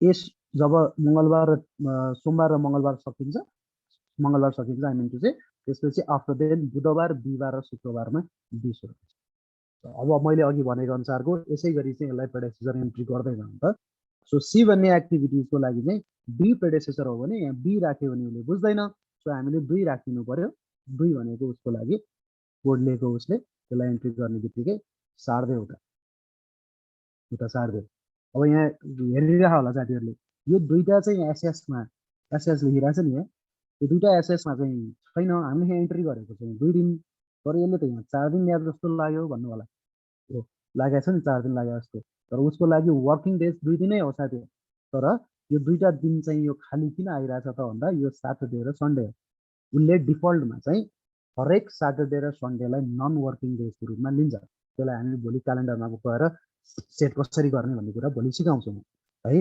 हाम्रो हेर्दाखेरि शेड्युलमा जम्मा 2 दिनकै काम हुने हो सी भन्ने एक्टिभिटिजको लागि। तर त्यो एक्टिभिटिजको लागि चाहिँ फ्राइडे काम सकेपछि सैटरडे र सन्डेमा हुनुपर्ने त्यो त मन्डेबाट सुरु भयो भन्नु होला। त्यो भनेको मिनिङ के हो भने उसले सैटरडे र सन्डेलाई डिफल्ट हलिडेको रूपमा लिन्छ, अर्थात् नन वर्किङ डेजको रूपमा लिन्छ। हामीले सैटरडे र सन्डेलाई पनि वर्किङ डेजकै रूपमा डिफाइन गर्न सक्छौँ। त्यसलाई पनि अरू बेलाको जस्तो सोमबारदेखि शुक्रबारको जस्तो बिहान 8 देखि बेलुकी 5 हो कि अथवा बिहान 6 बजेदेखि बेलुकी 6 बजेसम्म हो कि कुन टाइममा गर्ने हो त्यो टाइममा इन्ट्री गरिसकेपछि उसले वर्किङ डेजको रूपमा चाहिँ आफूलाई व्याख्या गर्न सक्छ है। र त्यो गर्छ पनि। र त्यही कारणले कति नन वर्किङ डेज कुन कुन दिन राख्ने, जस्तै मैले क्लासमा भनेको जस्तो शेड्युल एडजस्टमेन्ट गर्नुपर्ने कुराहरू आउन सक्छ। सो प्लानरले जहिले पनि शेड्युलिङ गर्ने क्रममा चाहिँ चाडपर्वहरू हेरेर गर्नुपर्ने हुनसक्छ। दसैँ तिहार आउँछ, छठ आउँछ, विभिन्न चाडपर्वहरू हुनसक्छ। त्यो बेलामा चाहिँ लेबर फोर्सहरू अभाइलेबल नहुनसक्छ। त्यसै गरी पानी पर्ने सिजन हुनसक्छ। पानी पर्ने सिजनमा वेदरलाई चाहिँ हेरेर क्लाइमेटिक कन्डिसन्सहरू हेरेर हामीले शेड्युलिङ गर्नुपर्ने हुनसक्छ भनेको कुराहरू। कहिले कहिले चाहिँ डेजहरूलाई चाहिँ नन वर्किङ डेजहरू बनाउने हो।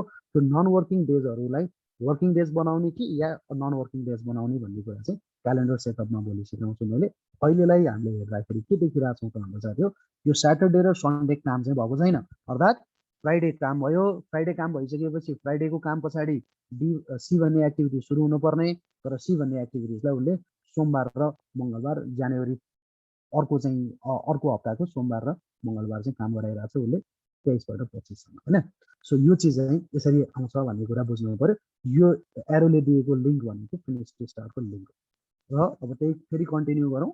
यो डी भन्ने एक्टिभिटिजलाई चाहिँ सीसँग रिलेसन छ र त्यो पनि फिनिस टु स्टार्टै हो भन्यो भने हामीले यसलाई 3 भनेर राख्थ्यौँ। फेरि सारिदिन्छ उसले, उतै पठाइदियो। र त्यसै गरी ई भन्ने एक्टिभिटी पनि डीको फिनिस टु स्टार्ट हो भन्यो भने अब यसलाई 4 भनेर राख्थ्यौँ।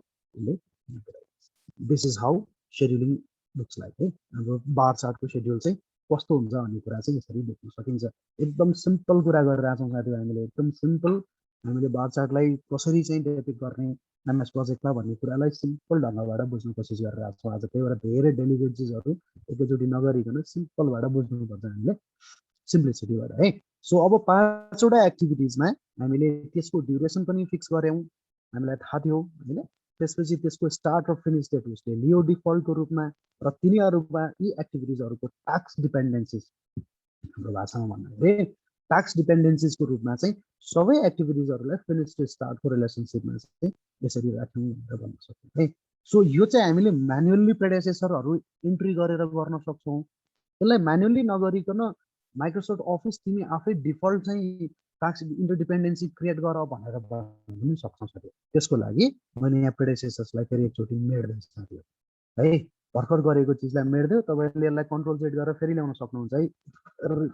फेरि चाहिँ कम्प्याटेबल टु द युजर है, एकदम युजर फ्रेन्डली छ एमएस प्रोजेक्ट।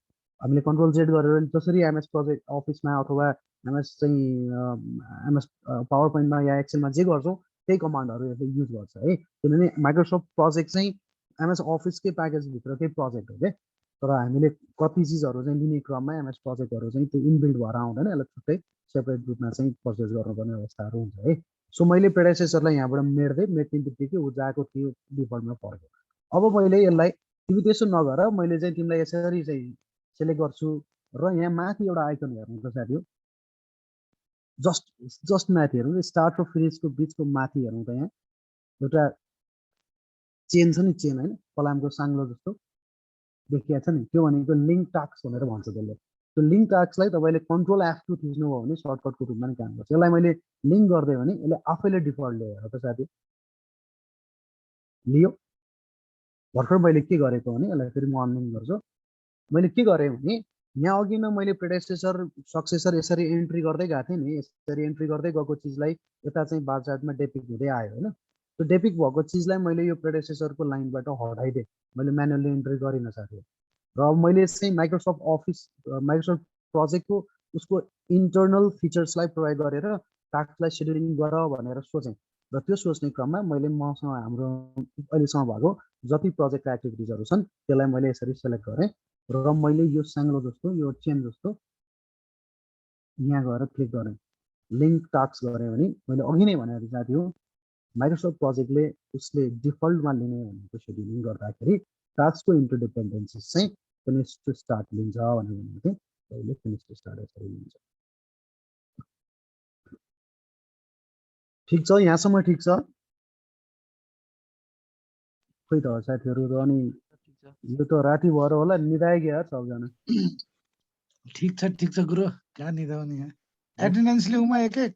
लिउँ लिउँ प्लिज लिउँ त एकचोटि साँच्चै लिनुपर्ने हो। एकटा सुते आएर नि छैन सर सुनिरहेको छु। एकचोटि सुते आएन भने त सबैले छैन सर छैन छैन सर। भेरी गुड खत्रै आयो ल कत्रै आयो धन्यवाद। या सबैले है। अब त्यसो भए हामीले ज्ञान चार्ट पढ्ने क्रममा थ्योरी पढ्ने क्रममा एउटा कुरा याद गरे होला, माइलस्टोन एक्टिभिटी अथवा माइलस्टोन चार्ट होइन।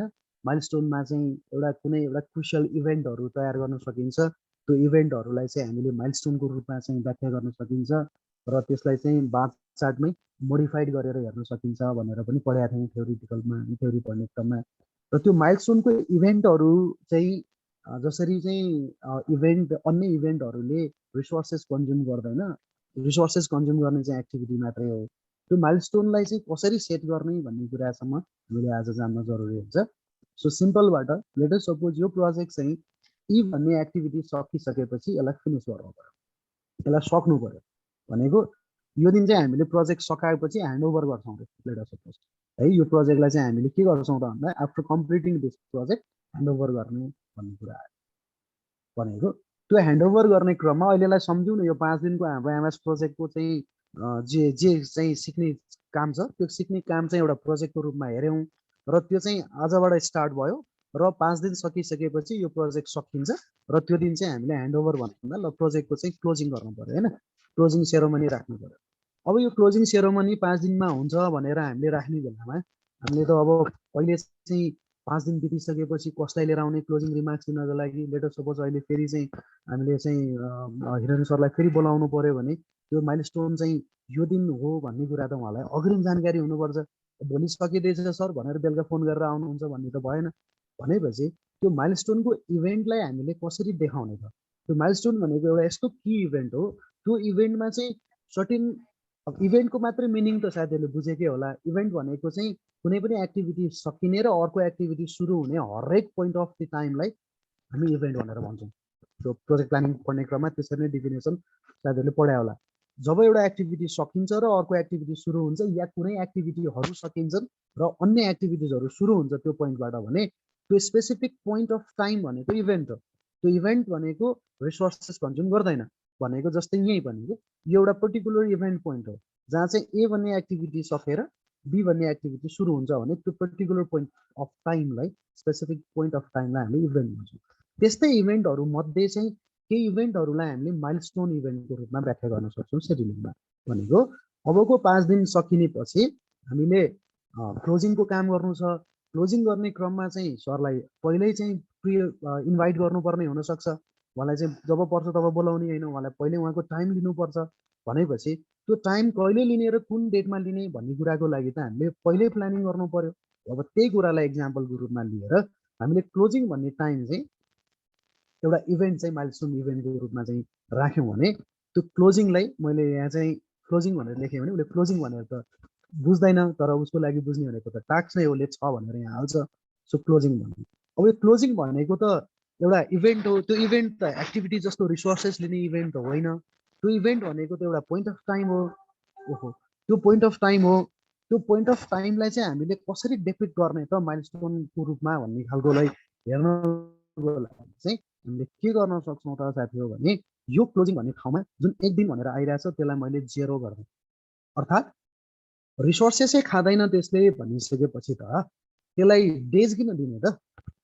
रिसोर्सेस खान्छ केले त भन्दा एक्टिभिटीले खान्छ। किन खान्छ एक्टिभिटीले? एक्टिभिटी सञ्चालन गर्न हामीलाई निर्माण सामग्री चाहिन्छ अथवा निर्माण सामग्रीहरू चाहिन्छ या मेटेरियल चाहिन्छ एक्टिभिटी सञ्चालन गर्नलाई हामीलाई निर्माण कर्मीहरू चाहिन्छ अर्थात् ह्युमन रिसोर्सेस चाहिन्छ। एक्टिभिटी सञ्चालन गर्नलाई हामीलाई निर्माण उपकरणहरू चाहिन्छ अथवा इक्विपमेन्टहरू चाहिन्छ। तर माइलस्टोनको इभेन्टलाई चाहिँ एचिभ गर्ने भएको डेट मात्रै भएको कारणले गर्दा त्यसमा हामीले ह्युमन रिसोर्सेस पनि लिँदैनौँ, मेटेरियल पनि दिँदैनौँ, इक्विपमेन्ट पनि लाग्दैन त्यसलाई। त्यो भनेको एउटा स्पेसिफिक पोइन्ट अफ टाइम मात्रै हो जसले चाहिँ त्यो स्पेसिफिकल्ली त्यो टास्क सिद्धियो है भनेर जानकारी दिन्छ भने त्यसलाई हामी माइलस्टोन भनिरहेको छौँ। अब त्यो माइलस्टोनलाई यहाँ दिन राख्यो भने त त्यसले रिसोर्सेस लिन्छ, त्यही भएर हामीले यहाँ 0 दिन भनेर राख्यौँ। अब 0 दिन राख्ने बित्तिकै साथीहरूले याद गर्नुभयो होला माइलस्टोनलाई हामीले बार चार्टमा देखाउने क्रममा चाहिँ डायमन्ड यसले एमएस प्रोजेक्टले चाहिँ डायमन्ड सेप दिन्छ। युजली ट्रायङ्गुलर चाहिँ अप्पर र ट्रायङ्गुलर तल दुईवटा ट्रायङ्गललाई चाहिँ मिरर इमेजलाई चाहिँ जोड्यो भने आउने जे सेप हो त्यो सेपलाई चाहिँ हामी डायमन्डको रूपमा हेर्न सक्छौँ। सो मैले 0 राखेँ भने एउटा सेप आयो। हेर्नुहोस् त यहाँ उसले के दियो त भन्दा एउटा यस्तो माइलस्टोनको इभेन्ट दियो जुन माइलस्टोनको इभेन्टको चाहिँ 1 तारिक 16 गते के अरे 1 महिना 16 तारिक अर्थात् आजको दिन लियो। किनभने यहाँ त मैले भनेको छैन कहिले हो भनेर, उसले डिफल्ट त आजकै लियो। 0 दिन भनेपछि त अहिले चलिरहेको दिन चाहिँ हो त, आज त 16 तारिक त हो। सो उसले 16 तारिक लिइरहेछ। सो तर यो क्लोजिङ त अब आज त बल्ल स्टार्ट भयो, कहाँ आजै क्लोजिङ हुन्छ त? यो क्लोजिङ त कहाँ आउनु पर्यो जनक भन त तिमीले? यो क्लोजिङ कहाँ आउनु पर्यो? लास्टमा भनेको एक्टिभिटी सकेपछि आउनु पर्यो होइन त? सो एक्टिभिटी सकेपछि आउनु पर्यो भनेपछि हामीले त्यसलाई कहाँ लैजानु पर्यो त?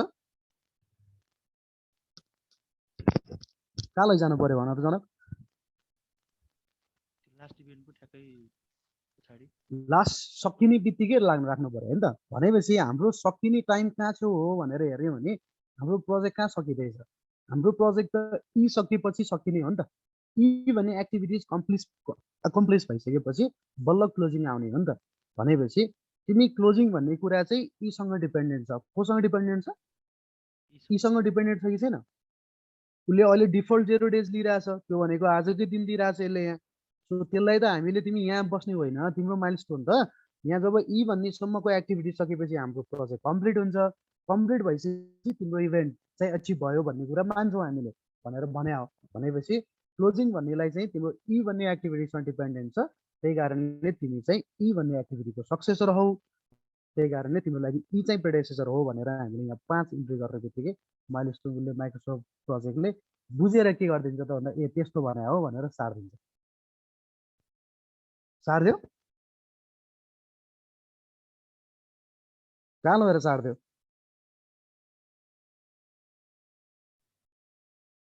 खोइ त लो कहाँ सारिदियो हेरौँ ल? 2-4 मा जहाँ चाहिँ यी सकिन्छ त्यही लगेर सारिदियो उसले। हो कि होइन? यी कहिले सकिँदैछ हेर त जरा। यीको फिनिस टाइम कहिले हो? 2 तारिक के अरे 4 तारिक फेब्रुअरीको 4 मा। त्यही दिन चाहिँ हामीले यीको क्लोजिङ गर्ने हो नि त। सो त्यसलाई त्यहाँ लगेर राख्यौँ हामीले। सो यो भनेको क्लोजिङको माइलस्टोन हो। अब त्यस्तै लेटर सपोज हामीलाई चाहिँ होइन चाहिँ स्टार्ट डेटलाई पनि माइलस्टोन राख्नु पर्यो कि सरलाई त इन्फर्म गरेर चाहिँ त्यसलाई अफिसियल्ली इनोग्रेट गरेर गर्नु पर्यो भन्ने खालको भयो भने त हामीले न्यू टास्क गरेर यहाँ अब सिम्पल है, मैले यहाँ टास्क कसरी एन्ट्री गरेँ त भन्दा हेर्नु त साथी हो, एबाट आइरहेछ नि, एकदम सिम्पल छ कि हामीले इन्टरफेसेसहरू बुझ्नु पर्यो। सो यहाँ गएर तपाईँले एक्सेलमा चाहिँ जसरी एड न्यू रो भनेर चाहिँ एड गर्छौँ नि, अथवा कलममा गएर एड न्यू कलम भनेर एड गर्छौँ नि, त्यस्तै गरेर यहाँ चाहिँ गएर राइट क्लिक गर्नुभयो भने है, हेर्नुहोस् है यहाँ गएर राइट क्लिक थिच्यो भने यहाँ आउँछ, ठ्याक्कै एक्सेलको जस्तै आउँछ कि। त्यो गर्दा यहाँ न्यू टास्क भनेर राखेँ भने मैले यहाँ न्यू टास्क भने उसले न्यू टास्क यहाँ इन्ट्री गर्यो, यसले रो एउटा थप्दियो। अब मैले यसलाई चाहिँ स्टार्टअप भनेर राखेँ, स्टार्टअप गर्ने र त्यो ड्युरेसनलाई पनि 0 दिन राखेँ भने उसले यहाँ माइलस्टोन राख्यो।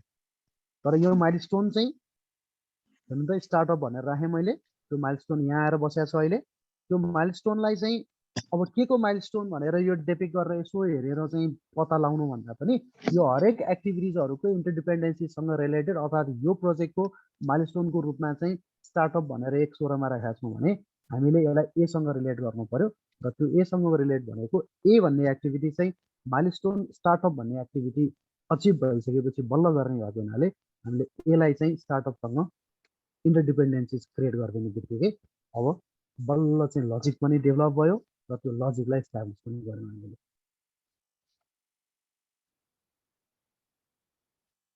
ल यहाँसम्मको हकमा केही कन्फ्युजन छ भने सोधौँ, छैन भने अलिकति म अर्को एउटा टास्क इन्टरडिपेन्डेन्सिजको कुरा पनि सिकाउँछु, त्यसपछि अनि आजलाई बिट मार्छौँ हामी। ल अब जनक मात्र बोलेर भएन, अरू साथीभाइहरू पनि बोल्नु पर्यो। ल सबैजना बोल्नु पर्यो है। यो प्रोजेक्टमा सर यो नाइट सिफ्ट भन्ने कुराहरू हुन्छ कि हुन्न सर?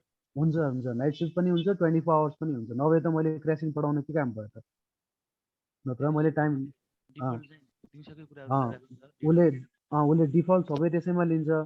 यदि प्रोजेक्ट क्रास गर्नु पर्यो, 24 आवर्स काम गर्नु पर्यो, नाइट सिफ्ट गर्नु पर्यो, ओभर टाइम दिनु पर्यो भने हामीले त्यो पनि व्यवस्था उसले राखेको छ। उसले 3वटा क्यालेन्डर चाहिँ उसले अलरेडी सेट गरेको छ। एउटा standard calendar, Monday to Friday, Saturday र सन्डे बिदा दिने गरेर, अर्को नाइट सिफ्ट र त्यसपछि 24 आवर्स भनेको मैले प्रोजेक्ट क्रासिङ भनेर जुन।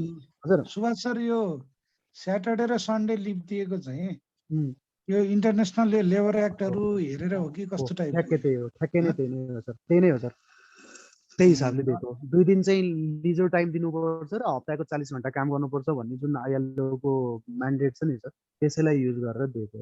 बिचमा थप्न पर्यो भनेदेखि त्यो बिदाको बेला थप्न पर्यो भने त्यसको के ओभर टाइम पे वाला जस्टिफाई हुनुपर्छ कि के हुनुपर्छ?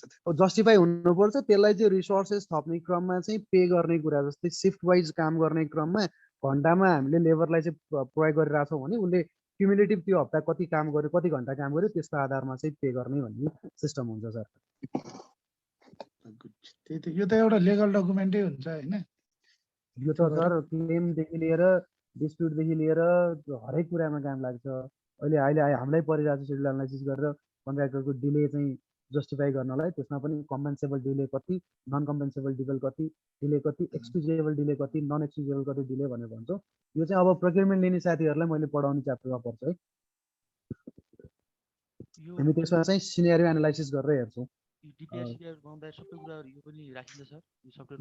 यस्तो अब यहाँ अब नेपालको चाहिँ तिमीले अहिले प्रिभेलिङ कन्डिसनलाई कुरा गर्ने हो भने सेड्युलिङ वास्तवमा अर्जुन सरले पनि थप्नु होला, यसमा विकास सरले पनि थप्नु होला, स्टिल एकदमै प्रिमिटिभ स्टेजमा छ। पब्लिक प्रोजेक्टको हकमा हेर्छौँ भने है, स्टिल अहिले पनि कन्ट्र्याक्टरहरूको चाहिँ बुझाइमा के छ भन्दाखेरि सेड्युल केही होइन, 8-10वटा एक्टिभिटी राख्ने हो, डब्लुबिएसको ड्याङ लाइन तानिदिने हो, एक्सेलमा बनाएर बुझाइदिने हो भन्ने हो। किन त्यसो गरिरहेको छ त भन्दा इम्प्लोयर छ नि, इम्प्लोयर अर्थात् क्लाइन्ट, जुन मैले भनिरहेको इम्प्लोयर छ नि क्लासमा, त्यो इम्प्लोयरले सेड्युललाई आफूले पनि त्यो प्रोजेक्टको सेड्युलिङ गर्ने क्रममा चाहिँ कति समयमा यो प्रोजेक्ट सघाउनु पर्छ भनेर सेड्युलिङ आफैले गर्दैन क्या।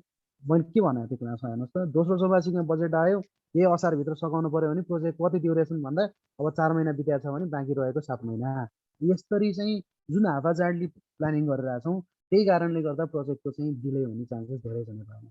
अब पब्लिक प्रोजेक्टको हकमा वर्षै पछि सकिने खालको प्रोजेक्टको हकमा पनि सेड्युलिङ चाहिँ एटलिस्ट पनि क्लाइन्टले या इम्प्लोयरले कति एक्टिभिटिज छन्, कस्ता डब्लुबिएस हुन्छन् र कति ड्युरेसनसम्म चाहिँ यो प्रोजेक्ट चल्छ भनेर एउटा टेन्टेटिभ त बनाउन सक्छ नि, त्यो पनि गर्दैन। हो डिपेन्डेन्ट कोसँग हुन्छ त भन्दा कन्ट्र्याक्टरसँग।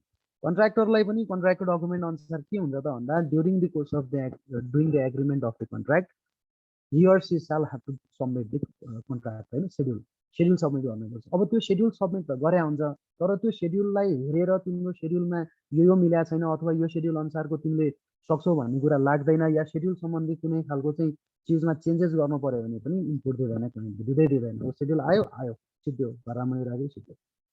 अनि जब चाहिँ अघि अर्जुन सरले भने जस्तो जब चाहिँ प्रोजेक्ट डिले हुन्छ, डिले भइसकेपछि अब त्यो डिले भएको कारण चाहिँ त्यो कन्ट्र्याक्टरले पर्फर्मेन्स नगरेको कारणले डिले भयो कि, दसैँ तिहार चाडपर्वको कारणले गर्दा डिले भयो कि, पानी परेको कारणले डिले भयो कि, या इम्प्लोयरले कुनै खालको नोटिफिकेसन टाइममा नदिन सकेको कारणले डिले भयो कि, या कन्ट्र्याक्टर चाहिँ डिफल्ट भएर नेग्लिजेन्सको कारणले डिले भयो भन्ने कुरा अब एनालाइसिस गर्नुपर्छ। अनि जब त्यति बेला पर्छ सेड्युल खोइ भनेर हेरिन्छ। सेड्युलमा फेरि हामी यहाँ के छ, त्यो सेड्युलमा बुझाएको एमएस अफिस के अरे एक्सेलमा बुझाएको 8-9वटा एक्टिभिटिजहरू राखेको सेड्युलमा क्रिटिकल पार्ट खोइ भन्दा खोइ न क्लाइन्टलाई थाहा छ न कन्ट्र्याक्टरलाई थाहा छ।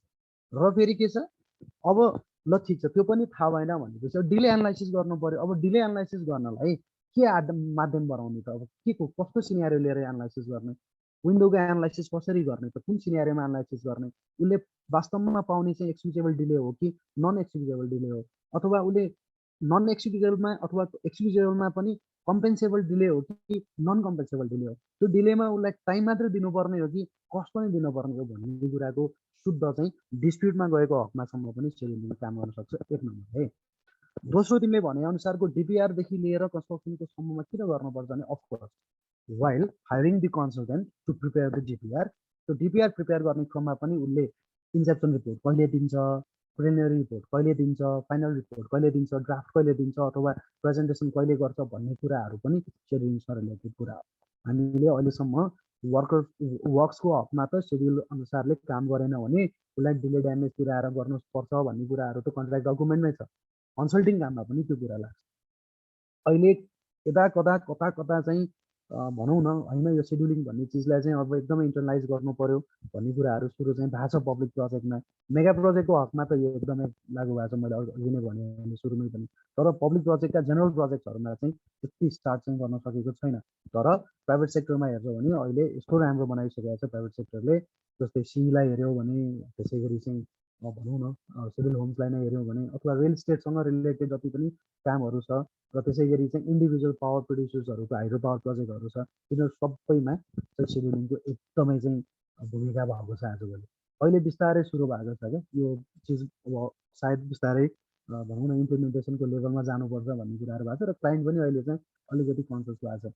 नत्र भने अब पहिला जस्तै 8-10वटा एक्टिभिटी राख्ने, देखाइदिने, यही नै हो सेड्युल हो भन्ने कुरा चाहिँ।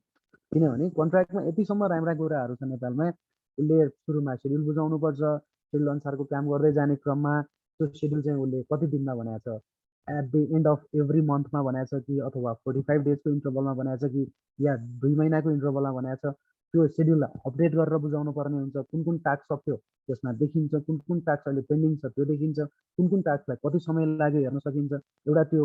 अर्को कुरा, अर्को फाइदा पनि छ सेड्युलले।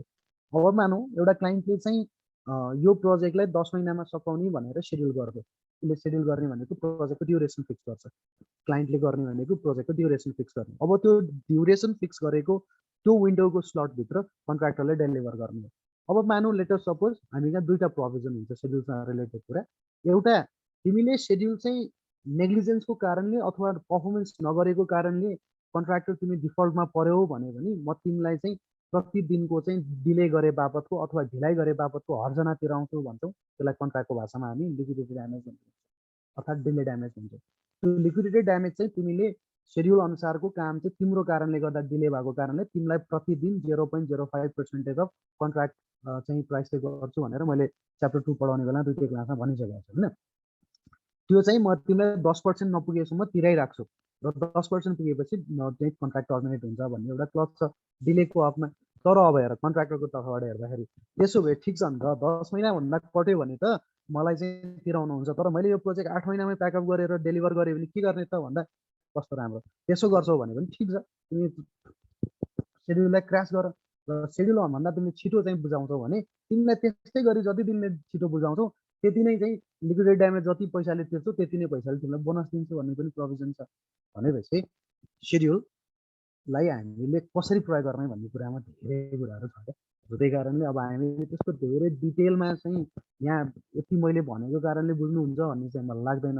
तर पनि त्यो नो हाउ र क्युरियोसिटी चाहिँ मैले बनाउने कोसिस गर्छु। एउटा सिम्पल मोडलबाट सुरु गरेर हामी एटलिस्ट एउटा कम्प्लेक्ससम्म गएर रिसोर्सहरूसम्म इन्ट्री गर्न सक्यो भने त्यति गर्दाखेरि पनि धेरै चाहिँ मार्केटमा जति फिजिया छ त्योभन्दा चाहिँ राम्रै चाहिँ बुझिन्छ है साथी। ल सर जनको कुरालाई पनि त्यसरी भने मैले। अरू चाहिँ छ भने हजुर सर त्यो एको चाहिँ 17 तारिकमा सुरु भइरहेछ नि त होइन? अनि माइलस्टोन पनि 17 मा हुनुपर्ने होइन? हजुर माइलस्टोन 17 मा हुनुपर्ने, आजको दिनमा हामीले माइलस्टोन सेट गरे भएर 16 मा देखाइरहेको हो क्या। यो चाहिँ माइलस्टोनको चाहिँ 0 दिनको एक्टिभिटी भएको कारणले त्यो 0 दिन भनेको चाहिँ आजै डिफल्टमा देखाएको भएर यसले 16 मा देखाइरहेको छ।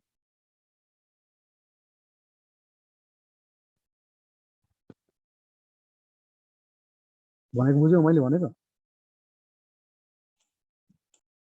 तिमीले यसो गर्यो भने अब तिमीले सोधिहाल्यौ है, यसलाई यसो गर्दै भने के हुनसक्छ भने यहाँ एरो चेन्जेस भयो है अलिकति। तिमीले याद गर्यौ मैले के गरेँ?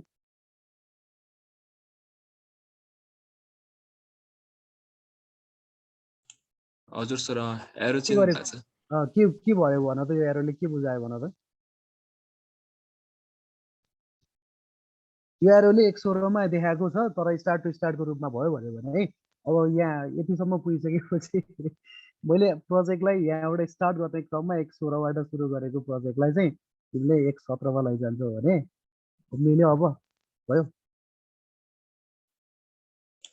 हजुर भयो सर। ए वास्तवमा मैले छोड्नै खोजेको थिएँ यो कुरा, तिमीले छोड्यौ। छोडिसकेपछि हेरेर यस्तो भएछ भनेर भोलि क्लासमा डिस्कस गरेर आएको भएछ। ठिक छ, इट्स क्वाइट सिम्पल है साथीहरू। कसरी लिनु पर्यो यसलाई, एकदम कम्प्लेक्स छ यो चिज भनेर गयो भने केही पनि सिकिँदैन। हामीले यसलाई चल्दै जानु पर्यो कि यहाँ क्लिक गर्दै हेर्नु पर्यो के गर्न सकिँदो रहेछ, कस्तो हुन सक्दो रहेछ भनेर हेर्नु पर्यो। भने सिम्पल केही गरेन, यहाँबाट तिम्रो स्टार्ट डेटलाई चाहिँ म्यानुअली इन्ट्री गर्दै तिमीले गरे डिफल्ट बुझेनौ, बिर्स्यौ। त्यस्तो होइन, हामीले भन्न खोजेको त सोमबारै हो, सरलाई बोलाउनु त हामीले सोमबार भनेको, तिमीले त यहाँ मलाई चाहिँ आजको दिन देखाइरहेको छौ भनेको चाहिँ होइन है, सोमबारै देखाऊ भनेर देखाइदिएको मैले। त्यो त्यहाँ सर्यो पनि है, र त्यसलाई मैले स्टार्ट टु स्टार्ट पनि गरिदिएको, ताकि के बुझिन्छ त भन्दा माइलस्टोनको इभेन्टसँग सँगै चाहिँ स्टार्ट हुन्छ भन्ने खालको कुरा पनि बुझिन्छ। होइन स्टार्ट टु स्टार्ट गर्दिनँ भन्यो भने हामीले यसलाई चाहिँ 1 मात्र राख्यो भने भइ पनि हाल्छ है।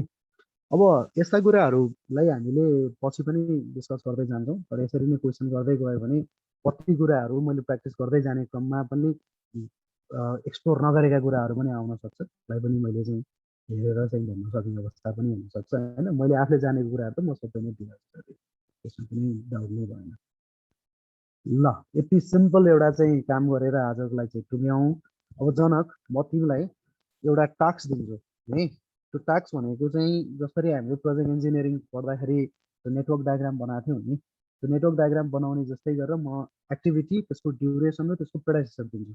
बुझ्यौ? जनक सुनिरहेको छौ? हजुर सर हजुर। तिमीहरूले त्यसलाई के गर्ने, त्यसलाई यसमा हालेर त्यसको क्यान चार्ट बनाउने है। जस्तै मैले एक्टिभिटी दिन्छु, पेडाइसेसन दिन्छु र त्यसको ड्युरेसन दिन्छु। त्यो म तिमीलाई इमेल गरिदिन्छु या म मेसेन्जरमा पठाइदिन्छु। त्यो तिनवटा दिन्छु, त्यसलाई चाहिँ एन्ट्री गर्ने। जस्तै हामीले क्लासमै पढेका क्वेसन्सहरू पनि गर्न सकिन्छ, त्यसलाई समस्या भएन। ल सबभन्दा सजिलो के गरौँ भने अस्तिको प्रोजेक्ट इन्जिनियरिङको जाँच सबैले दिए मार्क्स पनि राम्रो ल्याएछन्, त्यसमा सिपिएमको ट्युटोरियल न्युमेरिकल आएको छ नि होइन? हो, त्यो न्युमेरिकलमा भएको चाहिँ एक्टिभिटी छ है, त्यहाँ पेडाइसेसन पनि छ, त्यहाँ ड्युरेसन पनि छ है।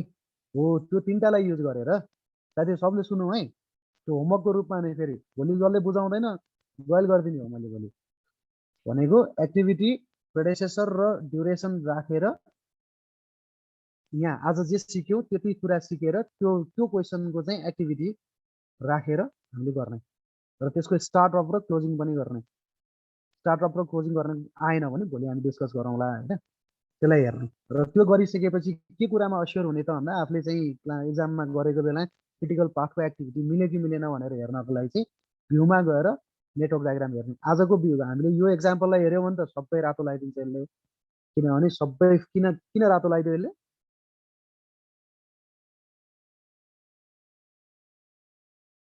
किन रातो लगाइदियो जन भन त?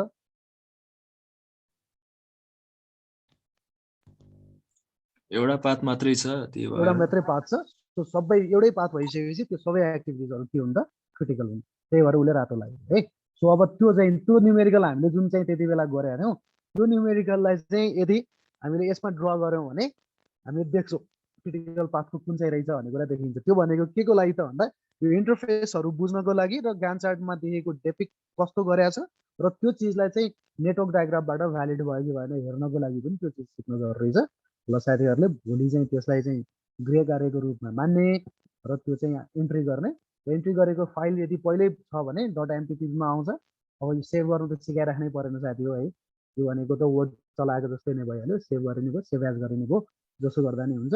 यसले दिने फाइल चाहिँ .mpp को चाहिँ एक्सटेन्सनमा दिन्छ र त्यो मलाई पठाए नि हुन्छ, म हेर्दै गर्छु, फुर्सद भयो भने भोलि दिउँसो अफिसमा यदि सकिहाल्यो भने, होइन भने पनि गर्न सकिन्छ है। सो यहाँ चाहिँ अब यहाँ जति पनि छ हामीले चलाएका प्रोजेक्टहरूको त्यो सबै चाहिँ सेड्युलहरू खुल्छ होइन, तिनीहरू आफ्नो ठाउँमा भइहाल्यो, पछि पनि हामीले त्यस्तो बारेमा डिस्कस गरिहाल्छौँ है त। ल आजलाई हामीले सिकेको कुरालाई मैले छोटो सिनप्सिसमा चाहिँ सघाउँछु, त्यसलाई समराइज गरेँ। के गरेँ भन्दा यो विन्डो एमएस प्रोजेक्टको विन्डो हो। यो विन्डो चाहिँ माथिका रिबनहरू हुन् र माथि लेखेका चाहिँ ट्याबहरू हुन्। यो रिबन र ट्याबहरू हामीले देखेको हेरेको सधैँ चाहिँ चलाइरहेकै विन्डो जस्तै नै छ। यतापट्टि एन्ट्री गर्ने टास्कसँग रिलेटेड कुराहरू छ भने यतापट्टिको चाहिँ क्यालेन्डर हो, त्यो चाहिँ सेड्युलसँग रिलेटेड कुराहरू छ। सेड्युल देखाउँछ यसले। टास्कमा इन्ट्री गर्छौँ हामीले, इन्ट्री गर्ने तपाईँले जेसुकै चाहिँ इन्ट्री गरे पनि यसले डिफल्टको रूपमा लिने भनेको चाहिँ न्युमेरिकल भ्यालुलाई मात्रै हो। हामीले यहाँ देखेको एल्फाबेटिकल भ्यालुलाई लिँदैन। स्ट्रिङ भनेर पहिला प्रोग्रामिङ पढ्दा पढाएको थियो होला नि, त्यस्तै कुराहरू हुन्। उसले हामीले यहाँ जे लेखे पनि उसले सुरुको ड्युरेसन 1 दिन डिफल्ट लिन्छ। 1 दिनलाई तपाईँले 0 गर्नु भने माइलस्टोनको इभेन्ट आउँछ, होइन भने एक्टिभिटीको ड्युरेसनलाई इन्ट्री गर्ने बित्तिकै स्टार्ट उसले क्यालेन्डर सेट गरेको छैन भने कहिलेबाट स्टार्ट गर्नु। आज यदि आज पनि बिहान 7 बजे गर्नु भएको भए आजैबाट लिन्थ्यो उसले, तर 8 बजिसक्यो र 5 पनि बजिसकेको कारणले गर्दा उसले पुरै चाहिँ डेजलाई अफ गर्यो र भोलिबाट सेड्युलिङ गर्दा छ। त्यो कुराहरू हुन्छ। प्रेडेसेसरको हकमा हामीले आज हेरेको 1 2 3 4 5 6 मैले फिनिश टु स्टार्टको चाहिँ म्यानुअली एन्ट्री गरे नि सक्ने भएँ र त्यसै गरी यसलाई हटाएर मैले यहाँ चेन थ्रुबाट चाहिँ लिङ्क टास्क पनि गर्न सक्छु। डिफल्ट उसले लिने सजिलोको लागि चाहिँ फिनिश टु स्टार्टको रूपमा लिन्छ, तर task dependency finish to start मात्र होइन, फिनिश टु फिनिसदेखि लिएर स्टार्ट टु स्टार्टदेखि लिएर धेरै कुराहरू हुन्छ होइन। जस्तै त्यसको लागि चाहिँ सिम्पल ढङ्गबाट यदि बी भन्ने एक्टिभिटी चाहिँ ए भन्ने एक्टिभिटीको फिनिश टु स्टार्टको रिलेसनसिपमा होइन, यिनीहरू दुईवटा सँगै सुरु हुनुपर्छ भन्यो भने मैले यसलाई टु स्टार्ट गर्ने बित्तिकै यहाँ रिलेसन चेन्ज हुन्छ है साथी है। त्यो गर्ने बित्तिकै हेर्नुहोस् त हाम्रो माइलस्टोनको इभेन्टको डेटै अगाडि सर्यो। किन? अब यो 2 दिन कुरिराख्नु परेन नि त। ए सकेपछि बी सुरु हुनु भन्ने जुन त्यो सुरुको त्यो चिज होइन, बी त सँगै सुरु हुन्छ भनेपछि त्यो 2 दिन त स्टार्ट टु स्टार्टले खायो। त्यही कारणले गर्दा माइलस्टोनको इभेन्ट 2 4बाट सरेर 2 दिनमा आयो, 2 स्टार्ट टु स्टार्ट होइन। यो 2 स्टार्ट टु स्टार्टलाई त मैले सँगै सुरु गर्ने भनेको कि होइन, मैले त यसलाई ए सुरु भएको 1 दिन पछाडि मात्रै सुरु गर्ने अथवा ए को आधी काम सुरु भएपछि मात्रै मैले बी सुरु गर्ने भन्यो भने तपाईँले ए को टु स्टार्ट चाहिँ हो, तर तिमीलाई 1 दिनको ल्याग दिनु पर्यो भन्यो भने तिमीले आधाबाट सुरु गर्छ। हेर्नु त साथीहरू, यो सिफ्ट भइसक्यो। अगाडि यहाँबाट सुरु गरेको थियो, 1 दिन पछाडि मात्र सुरु गरेको किन? ए को लागि 2 दिन थियो।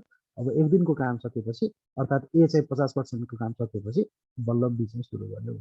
सो यी चिजहरू भनेको हामीले बिस्तारै बुझ्दै जान्छौँ होइन। कस्तो चाहिँ एक्टिभिटिज आउँछ, कस्तो इन्टरडिपेन्डेन्सिज छ, त्यस्ता कुराहरूको हकमा हेर्न सक्छौँ होइन। अब यी त होइन रहेछ, अर्को एउटा एक्टिभिटी पनि रहेछ है। हामीले त छुट्याएको छु सेड्युलिङ गर्नलाई भनेर एफ भन्ने एक्टिभिटी चाहिँ तपाईँले इन्ट्री गर्नुभयो। र त्यो एफ भन्ने एक्टिभिटी चाहिँ 1 दिन लाग्छ, तर त्यो चाहिँ तीसँग सँगै सुरु सकिनुपर्छ भन्यो भने त्यसलाई हामीले फिनिस टु फिनिससँग रिलेसन दिनु पऱ्यो भने यसरी सँगै सघाउनु पऱ्यो।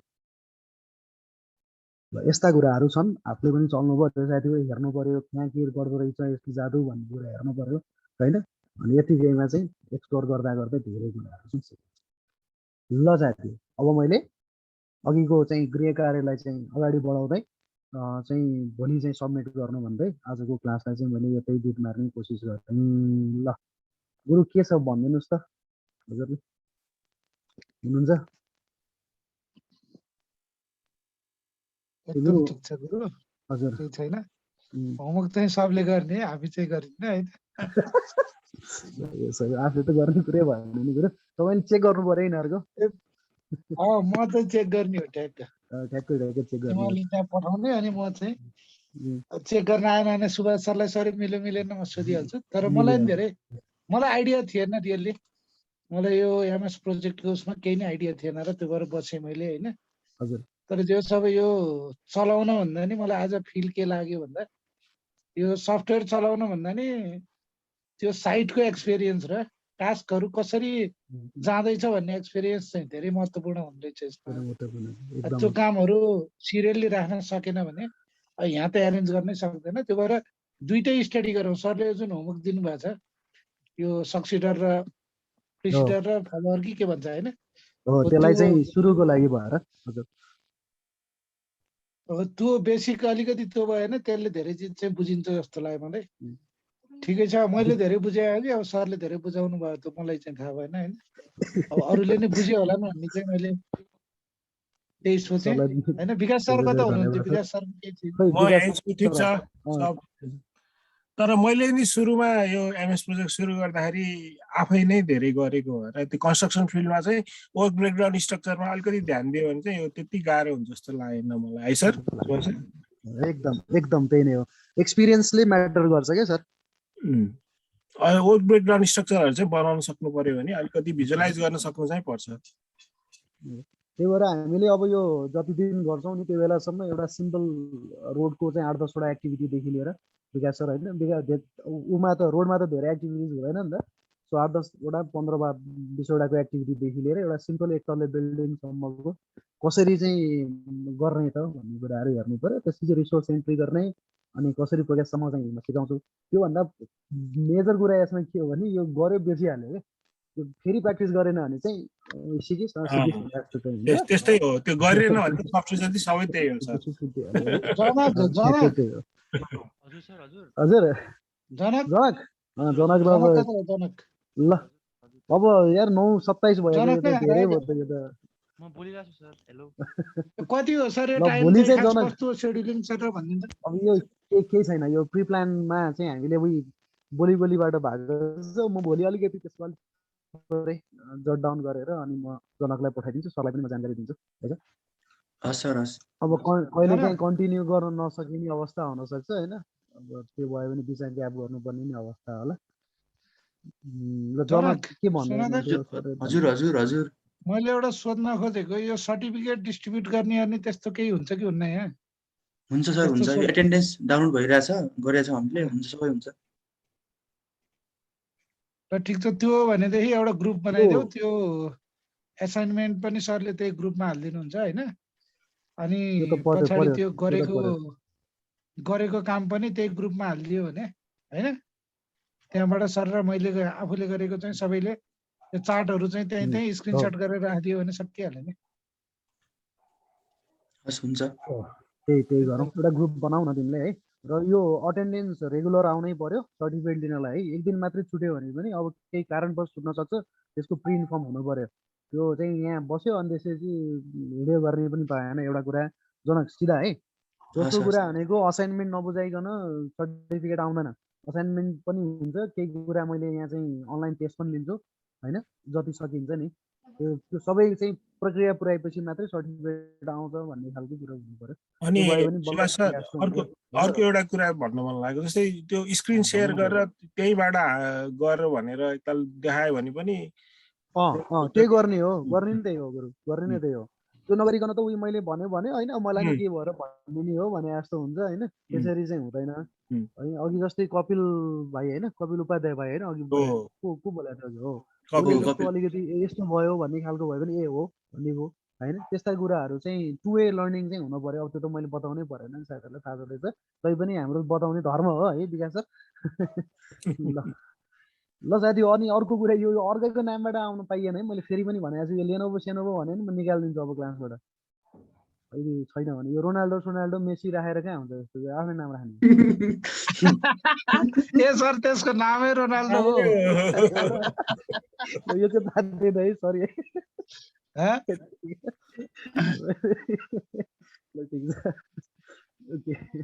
ल साथी, यो आजलाई चाहिँ छुट्नु पर्ला न त अर्जुन सर। बिदाई गरेँ सर मैले। ल जनक भाइ है त, भोलिको टाइम हामी फिक्स गरौँ। 8 बजीभन्दा अगाडि गर्न सकियो भने बेटर है अझ। ल thank you sir, thank you. ल सबैलाई धन्यवाद, शुभरात्रि, धन्यवाद। हस् धन्यवाद सर।